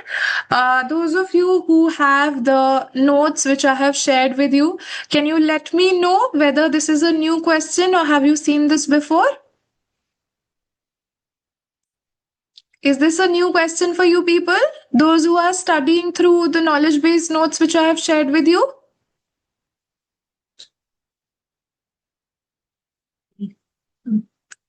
This is not a new question. You have covered this as part of your notes. So if you are not recollecting this, then you people are clearly not spending a lot of time, which you should be doing with your notes. So take this as a reminder. I have time and again told you people to sit with those notes, spend time with those notes. Yes, I will share the PDF over the group again, but you people have to ensure that you are going through those notes. This is a question which is very repeatedly tested, very common, nothing very difficult. So just be thorough with the repeatedly tested questions. And what do you know? Maybe a same question comes up in your exam. I'm not promising you, I'm not claiming you that for sure a same question will come, but there are good chances that a same question can come. It has happened with my previous students who have come back and told me that exact same questions, 2 or 3 questions, same have been asked from the PDF. Right? So this is, you have to discuss the 3 benefits of a centralized treasury. Let me know what are a few points that we can discuss over here. This is a concept which I hope you people would have studied.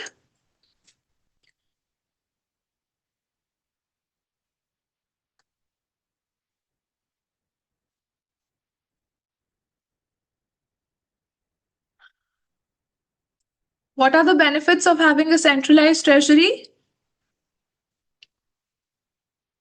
Okay, decision making can be quicker. Economies of scale. Economies of scale will be there, right?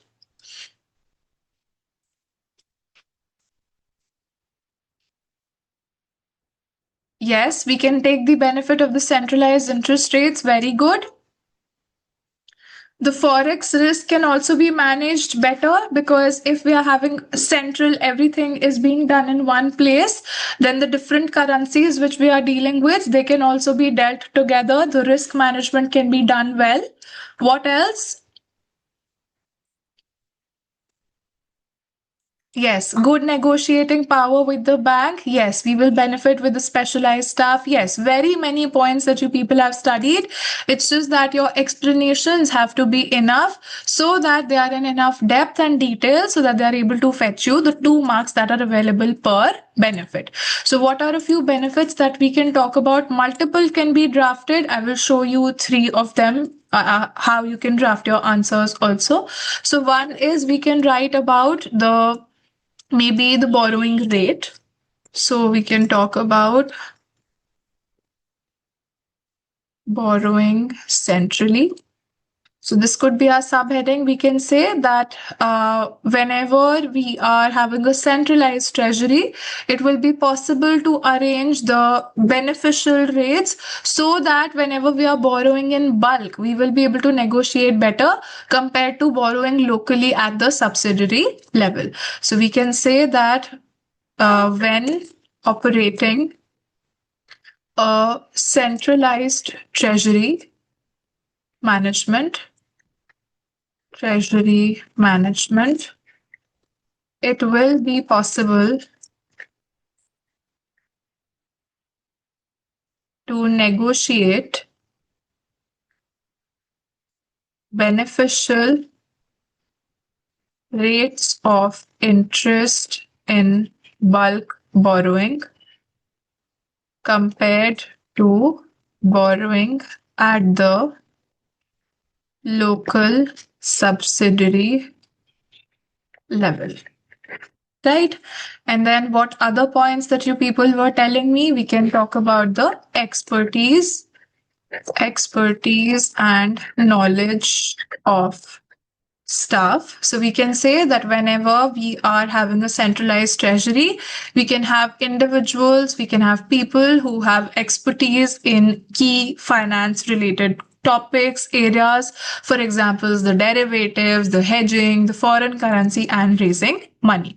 So a centralized treasury management team can be full of staff with relevant financial experience and knowledge such that they hold expertise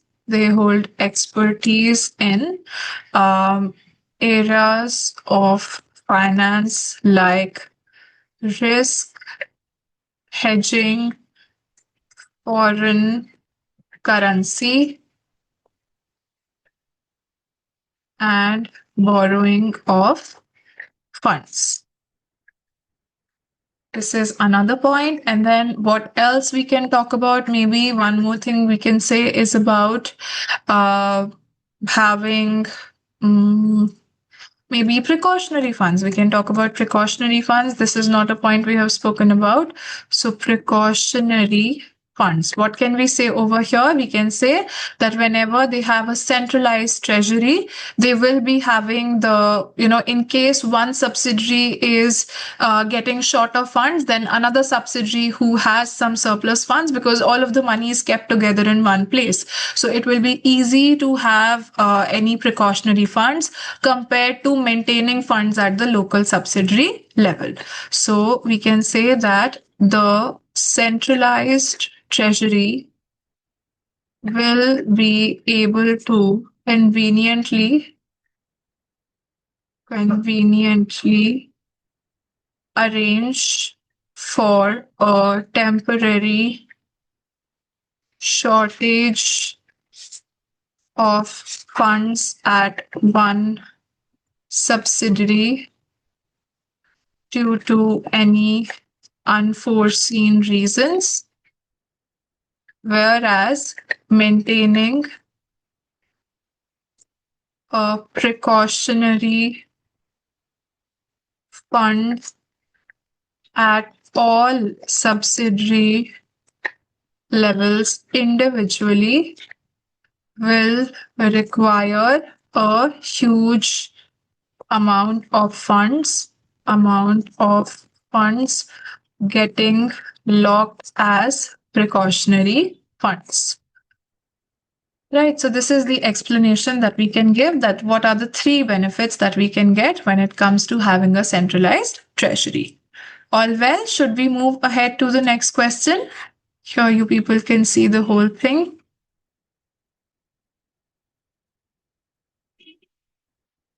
Yes, should we move to the next requirement now?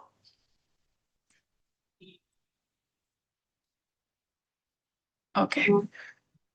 So the next requirement is also something which is a very direct requirement that again is a part of the theory notes which I have shared with you. Can you quickly let me know the names of the two models that we will be discussing over here?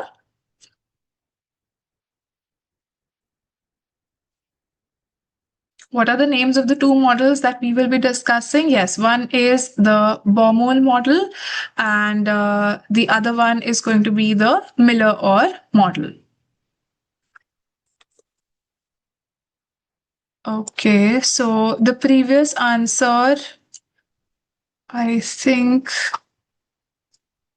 you people will be able to see it better now. Okay. All right. So now coming towards the two cash management models which can be used, you people are absolutely right. We will be talking about the Miller-Orr model and we will be talking about the Baumol model. So again, these are going to be for 2 marks each. So ensure that you are giving at least maybe I would say 6 to 7 sentences of explanation so that it becomes worthy of obtaining 2 marks per point. What will we say about the Baumol model? We will say that Baumol model is like it's similar to the EOQ model which we have studied for inventory. What does the Baumol model help us calculate? It helps us find out the optimum amount of money which the business should be keeping as cash so that they can meet the demand for cash, they can meet the liabilities as and when they fall due. You can also mention some of the assumptions which the Baumol model takes. So we can write about that the Baumol model assumes that we will have the same amount of cash requirement every year. Transaction costs will remain constant. The interest that you are losing out because of holding cash, that will also remain constant. You can also mention the formula, but it's not very necessary to mention the formula. One more thing which the model assumes is that all of the variables, we already know these variables are going to be constant, which is something which is very unlikely to happen in the real world. And one more thing we have studied is that the demand for cash is assumed to be constant. This is also very unlikely to happen in the real world. Then you have your Miller-Orr model. Miller-Orr model is a little bit more practical if you compare it with the Baumol model, because it tells you, it acknowledges the fact that yes, my requirement for money will keep on fluctuating. That is why we try to have a balance over here between having too much money and too less of money. So we create the limits. We have an upper limit, we have a lower limit. Lower limit is set by the management. Upper limit we calculate as per the formula given to us by the model. And the whatever money that the business is going to have, we have to bring it back to the return point. Return point is that place. If the company has too much money, then they are going to buy some of the investments to come back to the return point. And if the company has too less of money, then they are going to sell the investments to come back to the return point. So we can tell that this is how the model works. If we are up, if we are low, this is how we come back to the return point. And we can also conclude by saying that this model is more practical than the Baumol model, because here we are acknowledging the fact that the demand that the business will have for cash will keep on fluctuating with time. So this is what we can frame with respect to the Miller-Orr model.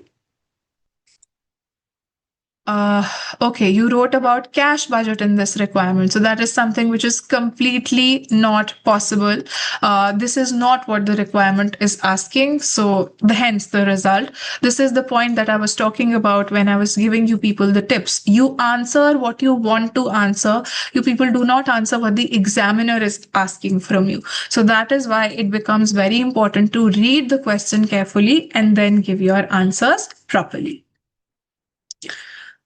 All right. So now we are through with this question also. Are you people now ready to revise another area of the syllabus, which is going to be the business valuation?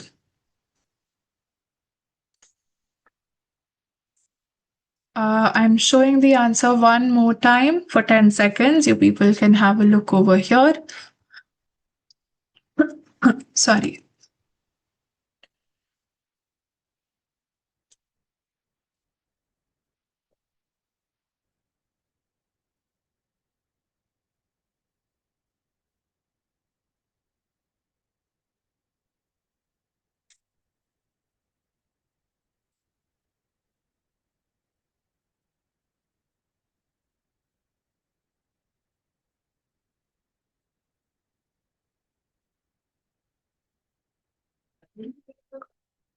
Okay, so the first point basically, Shekhar, is that I am saying that when I am borrowing centrally, imagine yourself in two positions.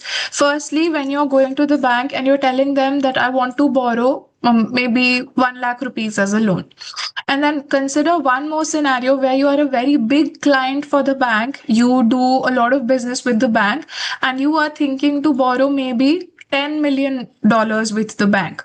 So, when do you think you'll be in a better position to negotiate? When you are a very small customer or when you actually matter for the bank, when you're a big customer? When do you think things will matter? When you're a big customer for the bank. So that's exactly what we are saying as part of the first point, that when I am having a centralized treasury management, I will be dealing in bulk numbers, in big amount of money. So that is the time when I will be able to negotiate good rates of interest compared to if each and every subsidiary goes individually to the bank and asks them for a loan. Okay. All right. So now we are moving towards the revision of another concept. That's the last part on our agenda today. We will revise business valuation and then we will practice a section B type of case study. That is the last thing that we will do for today. So, business valuation, we all know what it is all about. It's about when we are trying to find out the value of any company. So, if let's suppose you want to buy something, that will only be possible when you know how much it is worth, how much money you have to pay to buy for it. So that is exactly what business valuation helps us with. Now, there are three different approaches, three different methods that we have studied with respect of business valuation. One is when we use the assets to find out the value of the company. Another one is when I use the income. And another method is when I use the cash flow. So assets, on the basis of assets, net book value, net realizable value, net replacement cost. These are the methods that we have studied about. Within the income based valuation, as the name itself tells you, we will use the assets of the company, the income of the company to find out what is the worth. So one way would be to use the PE ratio. Share price will simply be PE ratio multiplied by the EPS. Earnings yield is exact opposite of EPS. So you will take the earnings and you will do the opposite. PE ratio you are multiplying, so you will divide the earnings yield. This is the income method. And with the cash flow based method, you can either use the dividend valuation model or you can use the discounted cash flow basis. So you find out how much benefit the company will be able to get from all of the assets, bring that to the present value, and from that take away the value of all of the liabilities. These are the different methods that we have studied as far as equity is concerned. Then you move towards the valuation of debt. So different sources of debt, preference shares, this is the formula that we have studied. The price of the preference share will be equal to dividend divided by the cost. Then irredeemable loan notes, again, interest divided by the rate of return. Then redeemable loan notes, we find out the present value of all of the cash flows that are there from that particular loan note. So all of the interest and then the redemption value, we bring that all to the present value to find out the value of the redeemable loan notes. And when they are convertible loan notes, we simply, the method remains the same. We still have to find the present value, but in the last year, we will choose the higher of the nominal, the redemption value or the conversion value. So convertible loan notes will usually come up with the option of getting converted into equity. Debt can be converted into equity. So whichever option will give the shareholder or the investor, a higher value, that is the one which he or she is going to opt for. So we choose that and then calculate the present value. So this is how we have learned how do we find out the value of debt. Further, some of the practical factors also when you are in real world trying to find out the worth of any company, the worth of debt, equity of any company, what are the practical factors that we have to consider? The more marketable the shares are. Marketable means can you go and sell the shares on the market? So if you have that ability to go to the market and sell, they are worth much more. But if you cannot go to the market when you want to sell them, that makes the shares lesser valuable. Same as with liquidity. Shares can be traded on the market, but do all shares have the same numbers of buyers and sellers? No. If you talk about Reliance, if you talk about Tata, if you talk about Infosys, these are big companies listed on the stock market. Thousands and lakhs of people want to buy the shares, want to sell the shares. So it will be very easy for you to find a buyer if you want to sell and find a seller if you want to buy. But if you talk about the shares of those companies which are not very well known, so not a lot of buyers will be there, not a lot of sellers will be there. Maybe I want to sell the shares, but there's not a buyer who wants to buy the share. Maybe I want to buy the shares, but no seller exists who wants to sell the shares to me. So this is how, if the second scenario is true, if there are lesser number of people dealing in it, liquidity is low, so the value of those shares will also be lower. Another thing is about the information sources and the availability. So if independent information is available about a company, it will be much more valuable. If only I am telling you about my company, naturally I will only tell you good things about my company. So this is going to make it the company lesser valuable. Now in the real world, we also have the markets which are imperfect. So our investors behave irrationally. We have the January effect, that means to utilize the tax losses, people sell their shares in December, buy them back again in January. So when there's a lot of selling which happens, the share prices go down. We also have the overreaction effect. That means whenever any good news comes about a company, shareholders get extremely very happy. They overreact, they start buying so much even when the value is not so much.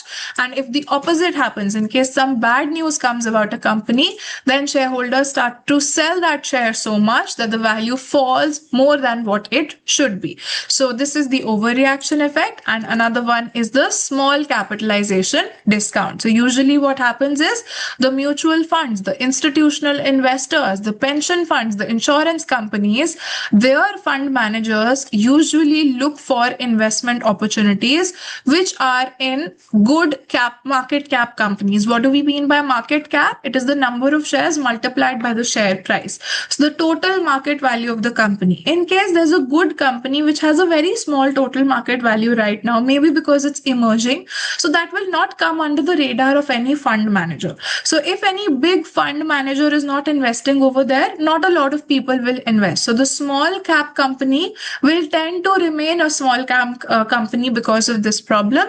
This is called as the small capitalization discount. So this also links to the practical factor of market capitalization. The more the market cap, usually the more valuable the company is considered to be.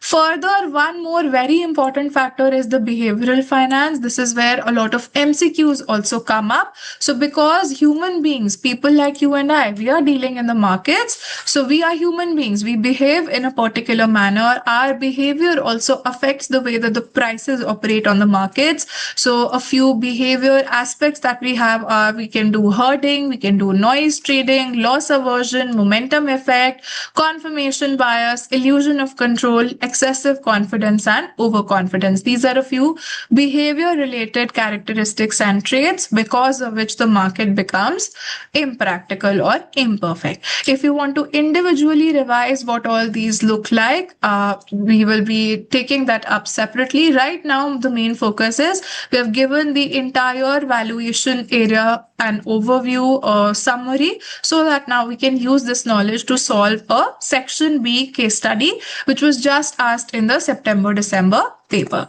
So before I take you people over there, again, a few of the tips that you people can follow to avoid making the common mistakes in section B. Firstly, the first step will be to read the scenario carefully, highlighting any information which may come handy while solving the questions. So here you will directly jump to the case study and you will keep highlighting anything which you might need later. You have to also be very careful with the rounding of instructions because section A and B of your paper are completely computer marked. There is no human involvement over there. So if you're not following the rounding of instructions carefully, let's suppose the instructions were telling you to give your answer in millions and you have given the whole zeros as the answer. So even though your answer may be correct, but because the system did not get the exact response which you were supposed to tell it, it's going to mark your answer as incorrect. So please ensure that you are very careful about the rounding of instructions. And another thing that you always have to remember is about the time management. So 10 marks of case study is there in section B. So 10 marks multiplied by 1.8, that means 18 minutes is what you have to solve a section B related case study. Are you all with me till here? Should we head for the question practice now?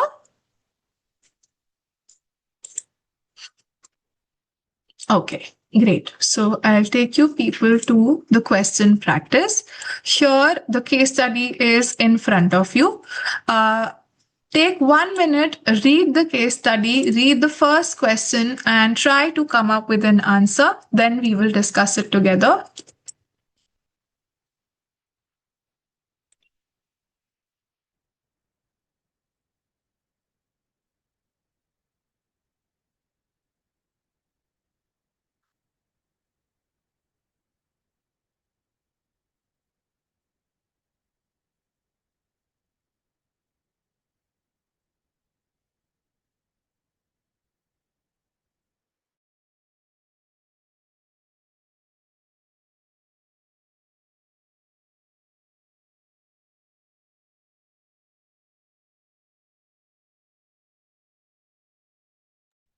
Guys, the screen is visible, right?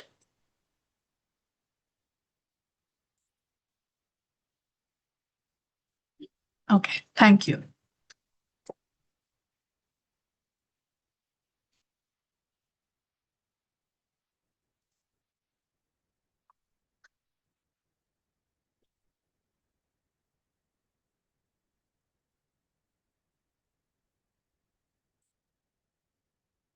Okay, I am starting to receive answers. That means we are ready to discuss now. So we have been told that Jesse Hendricks holds a diversified investment portfolio. Okay, Jesse holds equity shares in La Rospa company, which is expected to pay a dividend of 0.6 per share in the near future. That means this is D0 for the company. The company is planning to undertake a large investment in the near future and as a result expects the future dividends to increase by 2% per year. So this is the growth rate which has been given to us, and La Rospa company has a cost of equity of 11%. So this is my KE which has been given to me. So I have to, for the first question, I think I have read enough information to be able to solve for the first question. The first question asks me to use the dividend growth model. What will be the current share price of La Rospa company? So here we know that the formula that we have to use is very simple. It's even given in the formula sheet. The price of the share will always be equal to D0 into 1 plus G divided by the cost of equity, right? This is the formula that we have learned, cost of equity minus the growth rate, right? You all remember this is the formula that we have to use? Yeah. So what we do is now we do our calculations. We are being told that zero point 0.6 is the dividend which is being planned. So you take 0.6. You multiply this with 1 plus g. So 1 plus g is 1 plus 2% divided by cost of equity is given to you as 11% minus 2%. Can you all solve this numerically and let me know how much are you getting?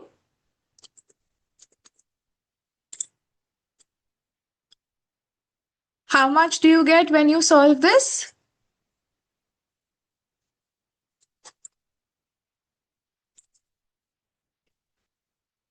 0.6 into 1 plus 2% divided by 11 minus 2 will give you 9%. So 6.8 is what you are going to get. Now guys, 6.8 is the first answer that you people will think of.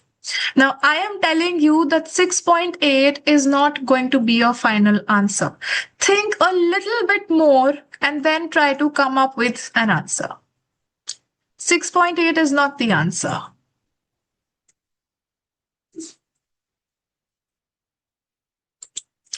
You are being told in the question that the dividend is about to be paid in the near future.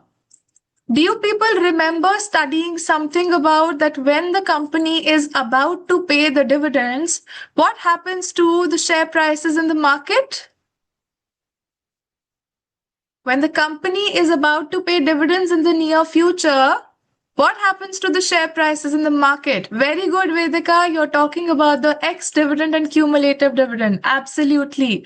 Yes. So, what we have calculated here is the ex dividend share price. But right now, the dividend has just been announced. So, whatever dividend the company is paying in the near future, that will also be reflected in the share price. So, if 6.8 is what the share price actually deserves to be right now, the share price will be a little bit more than 6.8. How much more? Exactly the amount of dividend which the company is going to give in the near future. So plus 0.6. Now tell me, what should we mark as the final answer?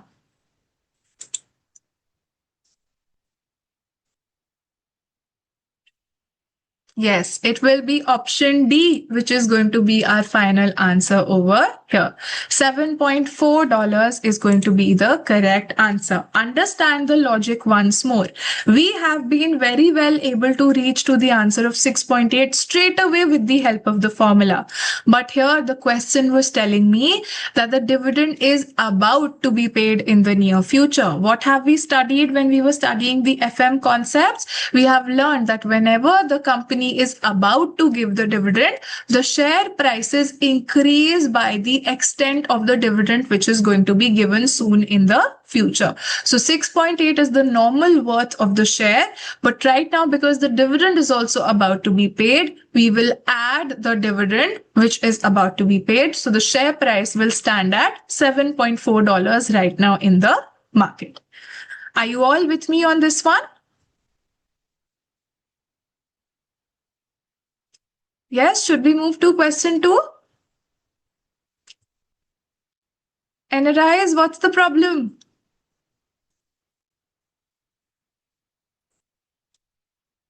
Ma'am, I don't know. I just got confused with the 0.6 because why are we not using the formula in its entirety?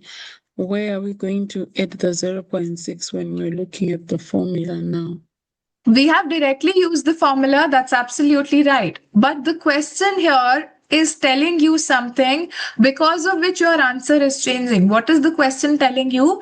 That the dividend is about to be paid in the near future. Dividend has already been announced. So shareholders have been promised that this much money will be paid to them, but it has not yet been paid to them. What have we studied conceptually? You remember studying about ex-dividend, cumulative dividend share prices? We've studied that whenever the dividend is about to be paid, as soon as it is declared but not yet paid, whatever is the declared dividend, that also gets added to the share price. That is why we are adding 0.6 here. Okay, ma'am. Thank you. You're welcome. Wangani, you have raised your hand. Can you let me know if you have any doubts? Okay, ma'am. There is I have this confusion when we are solving, especially the formula of dividend. Sometimes we put the D1 over RE minus G, then this PO DO times 1 plus G over KE minus G. Minus G. Yeah. Yeah, it confuses me a lot. Where should I apply it, and when should I not apply it? It really confuses me. Okay, So I want to let me understand. break that Yes. down also for you. So when we Yes. are saying D0 into 1 plus G, first it's very important to be clear with the terminology. D0 means it is the dividend of which year? It is the dividend of the current year, right? Right now's dividend. That is what we mean by D0. And when we are talking about D1, what do we mean? D1 is the dividend of the next year. That means the year which will be coming after this year. D1 is the dividend of the next year. So if I'm telling you, Wangani, that $0.6 is the dividend of this year, current year, then it means that this is D0. By default, my formula has to be the dividend of the next year. So if I already do not know the dividend of the next year, but I know the dividend of this year and I know the growth rate also. So then I can easily find out what the dividend will look like next year. If my dividend this year is 0.6 and my dividend keeps on increasing by 2% year, I can calculate approximately what my dividend will look like next year. So D0 into 1 plus G is nothing but the same as D1. D0 into 1 plus G gives you how much dividend the company will be giving next year. So it's the same formula. Sometimes directly dividend of next year is given to us, so we take it directly. But sometimes, like here, we were given D0, so we take that and then we find out the dividend of the next year. Okay, understood? Yeah, thank you. All right, you're welcome. Now let's move forward to question number 2. Which three of the following can be the problems when valuing the shares using the dividend growth model? So this has no use of information from the question, the case study. Go through all of the options and let me know 3 answers you people have to select over here. All 3 of them have to be correct, otherwise you end up losing all of the marks.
Okay, I am starting to receive answers. Let's discuss together.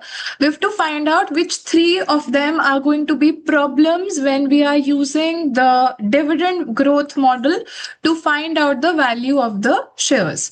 So let me first tell you what the correct answers are going to be, and then we are going to discuss the reasons for why the correct answers are correct and why the incorrect answers are incorrect. So the 3 correct answers over here are option A, option B, and option C. So anyone who had selected exactly these 3 options, you people will get full 2 marks. But if you had selected 2 correctly, 1 correctly, you end up getting 0. Now let's discuss the reasons why A, B, and C are correct and why D, E, and F are not going to be our answers. So we have to select the problems which we will be facing whenever the company is using the DVM model to find out the value of the equity.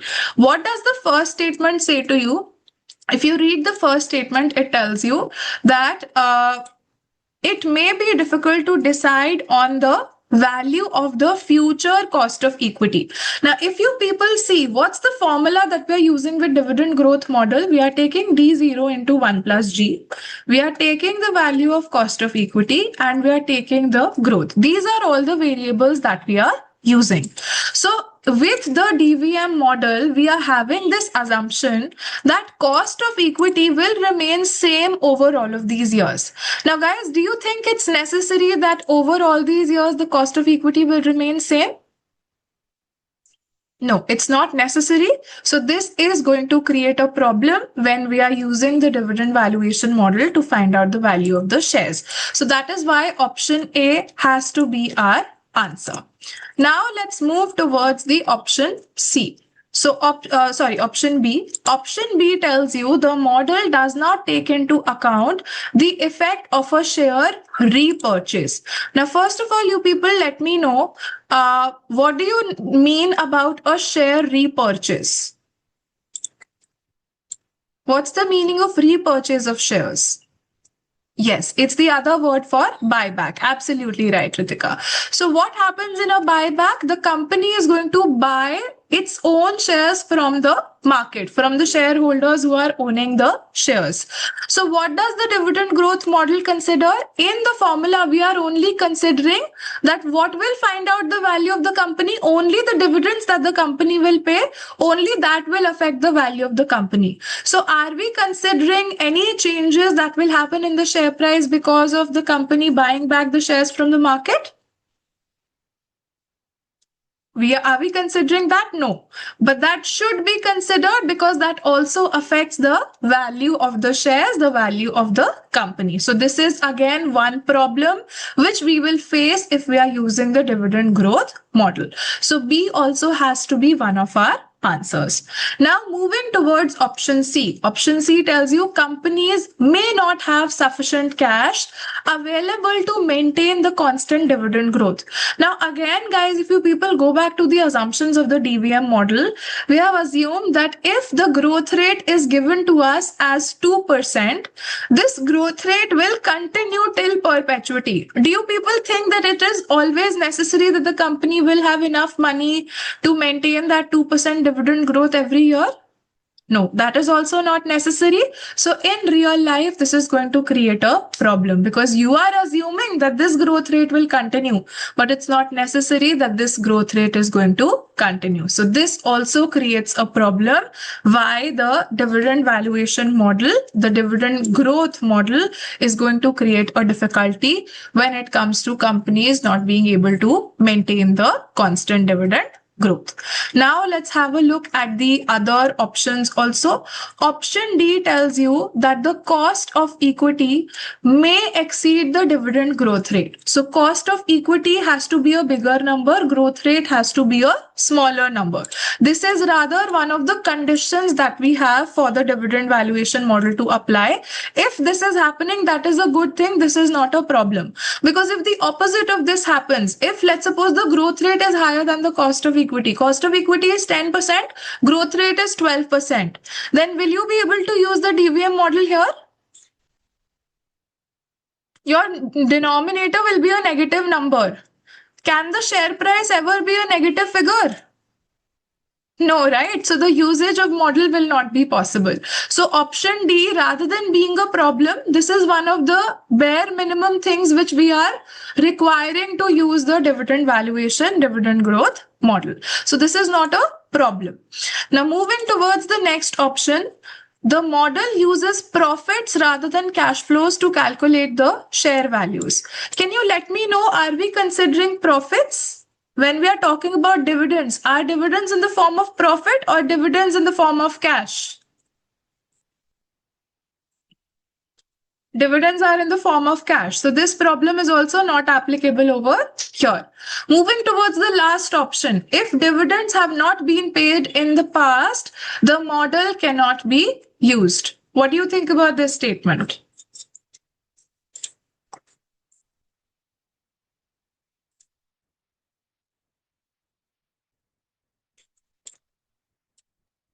This is also not going to be a problem because maybe if the company has not paid dividends in the past, we are concerned about what dividends will be paid in the future.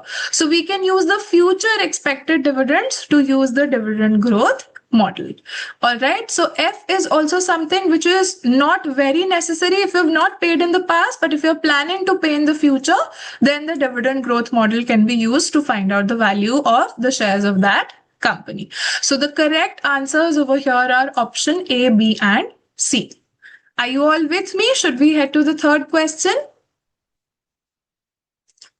Ritika, option D says that the cost of equity may exceed the dividend growth rate. So the cost of equity, if you see the denominator, this is what our denominator looks like. So cost of equity, if let's suppose is 10%, growth rate is 8%. So you get the denominator as 2%. Only when this relationship will exist, when KE will be more than the growth rate, only then you will be able to use this formula. Because if the inverse of this happens, if cost of equity is 8 and growth rate is 10, then your denominator will be -2. That means you will get the share price in a negative number. So that is something which is not possible. So this is not a limitation. This is rather, if this is happening, if the cost of equity is more than the dividend growth, it's rather a good thing. Only then the dividend valuation model can be used. If the opposite of this happens, then it is going to be a problem. Got it? All right. Moving forward to the third question, what is the share price of Ralento company at which Jesse will be indifferent between converting and redeeming the loan notes? So let's see the further information. We'll have to read about that. We are being told that Jesse also holds 7% convertible loan notes of Ralento company, which have a market value of $97.5 per $100 of nominal value. The loan notes can be redeemed at a premium of 15% to their nominal value in 5 years' time, or they can be converted on the same date into 20 shares per loan note held. So the question is asking you, what will be the share price at which Jesse will be indifferent? What do we mean by indifferent? That means you don't care. At what share price Jesse will not care whether he wants to convert, whether he wants to redeem. When will he not care, guys? When will he not care between both of these options?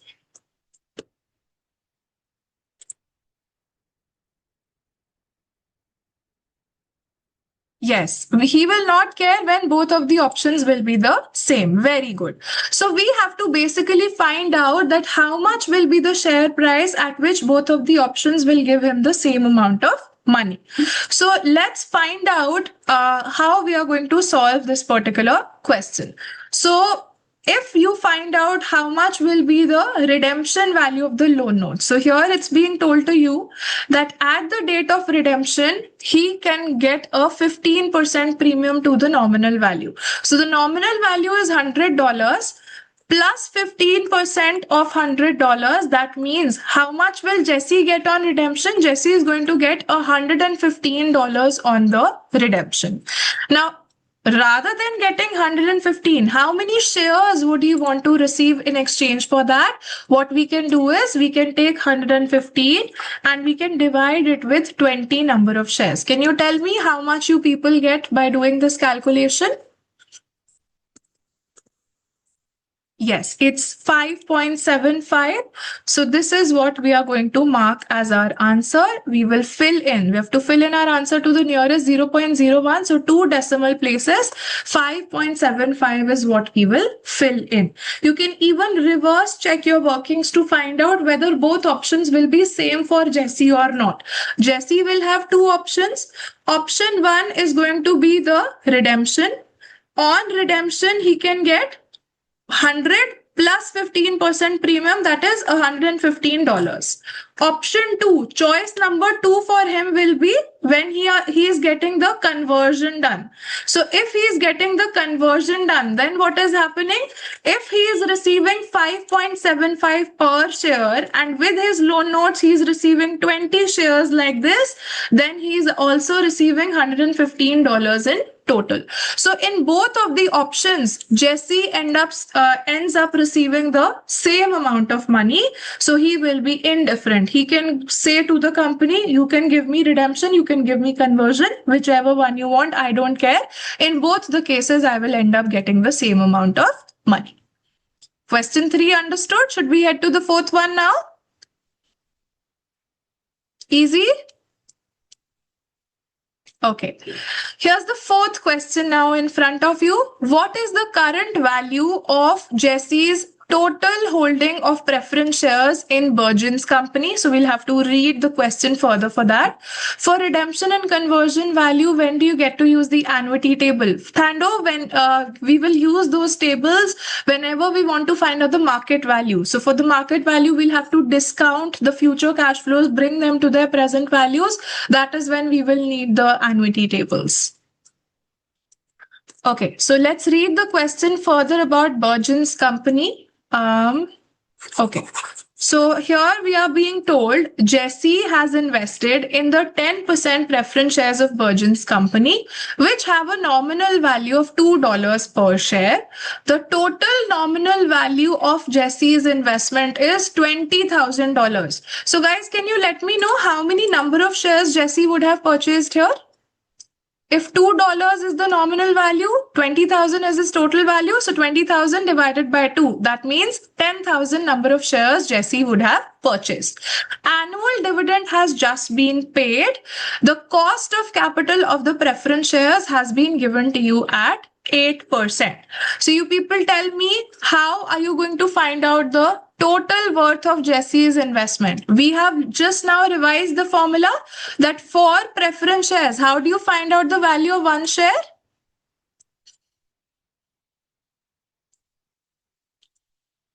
How do you find out the value of one share?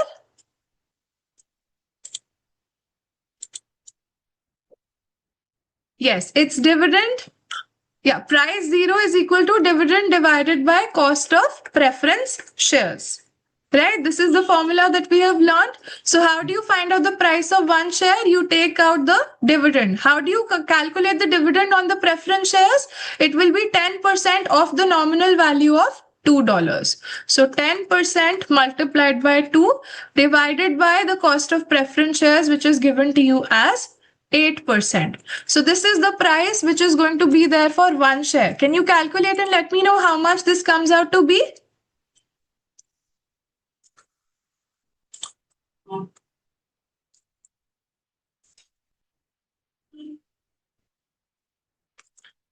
Okay, this comes out to 2.5. Now Jesse has 10,000 shares like this. So what will be the total value of his investment?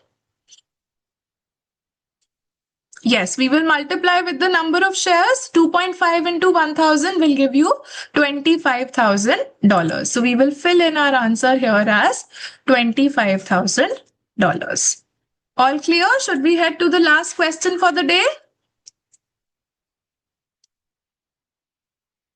Okay, so the last question asks you, Jesse would like to confirm his understanding of the terms and theories he has seen when reading about the factors which influence the market prices of investments.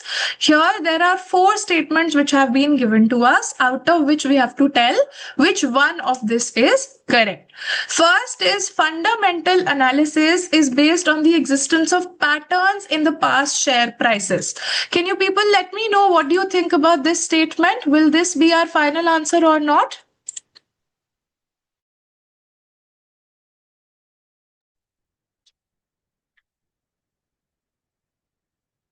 Very right. The patterns of prices we are looking at in the technical analysis. What is fundamental analysis all about? What do we do in fundamental analysis? We study the financial information of the company, the financial statements of the company, patterns of the prices we do the study of in the technical analysis, the charts that I also showed to you people when I was teaching you the concept. Right. So option A cannot be my answer. Now let's move towards the statement number B. Statement B says that the random walk hypothesis is based on sheer values being unchanged when the new information becomes available. What do you think about this statement?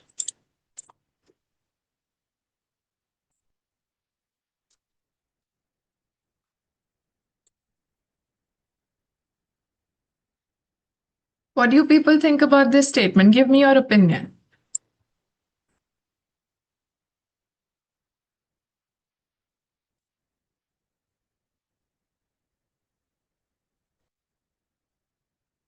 Yes, you're absolutely right. Share prices change randomly because the information comes randomly. It's not that whenever the share prices, whenever new information becomes there, share prices will remain unchanged. Whenever the information is released, the prices change randomly. So option B is also incorrect. This cannot be my answer. Now let's have a look at option C. Noise trading is based on the belief that stock markets are inherently inefficient. This is a statement that we can maybe come to later. Let's come towards statement D.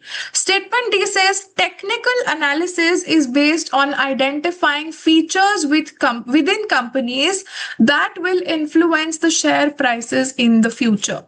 What do you people think about this one?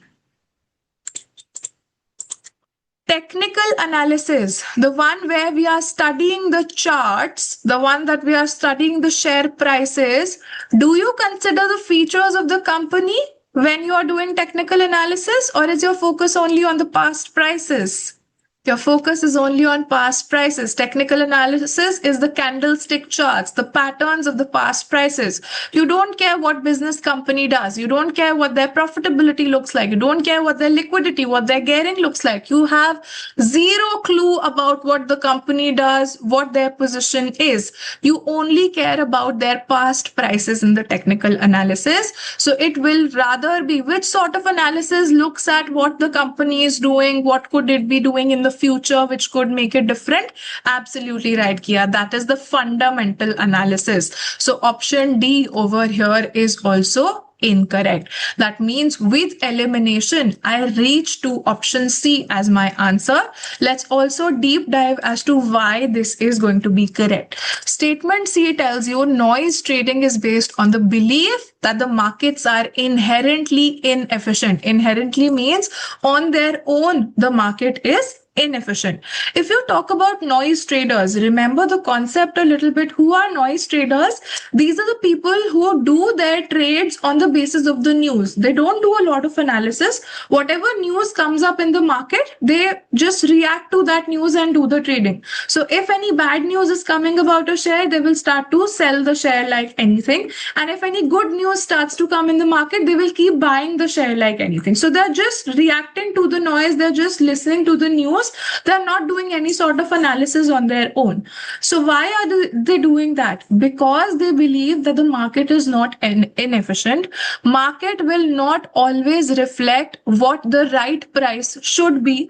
So they try to take the advantage of the mispricing, of the wrongly done pricing. So in case some bad news is there in the market, let's suppose the share price stood at $100. Now some very bad news has come in the market, and according to the noise trader, because of this bad news, the share price should deserve to fall to maybe $90. So what he will do is, right now, as soon as the bad news comes in the market, from 100, the share price has already gone to maybe $96. Now he is thinking that the price will further drop down to 90. So what he will do is, he will start to sell the shares like anything, because he believes that whatever is there at 96, it's going to further come down to 90. So he is thinking that the market is not efficient, market is not reacting properly. That is why he is overreacting. He is only basing his decisions on the news. So that is why the third statement has to be our final answer over here. Are you all clear on this? With reasons, all the statements? Okay, great. So, Jesse is also here with us in the session today. Jesse, we have solved this big problem for you. So, you can send us the consultancy charges. We will share our bank details with you. Can you send us the consultancy charges? We've answered so many difficult questions for you. Okay, just kidding. So this is the end of our agenda for today. I'll see you people for day 2 of the webinar. Did you people find today's session helpful? Did it add value to your preparation? Okay, I'm glad to hear that. I'll see you people in the day 2. In the meantime, keep practicing, keep studying, keep revising. All the very best. I'll see you the next time.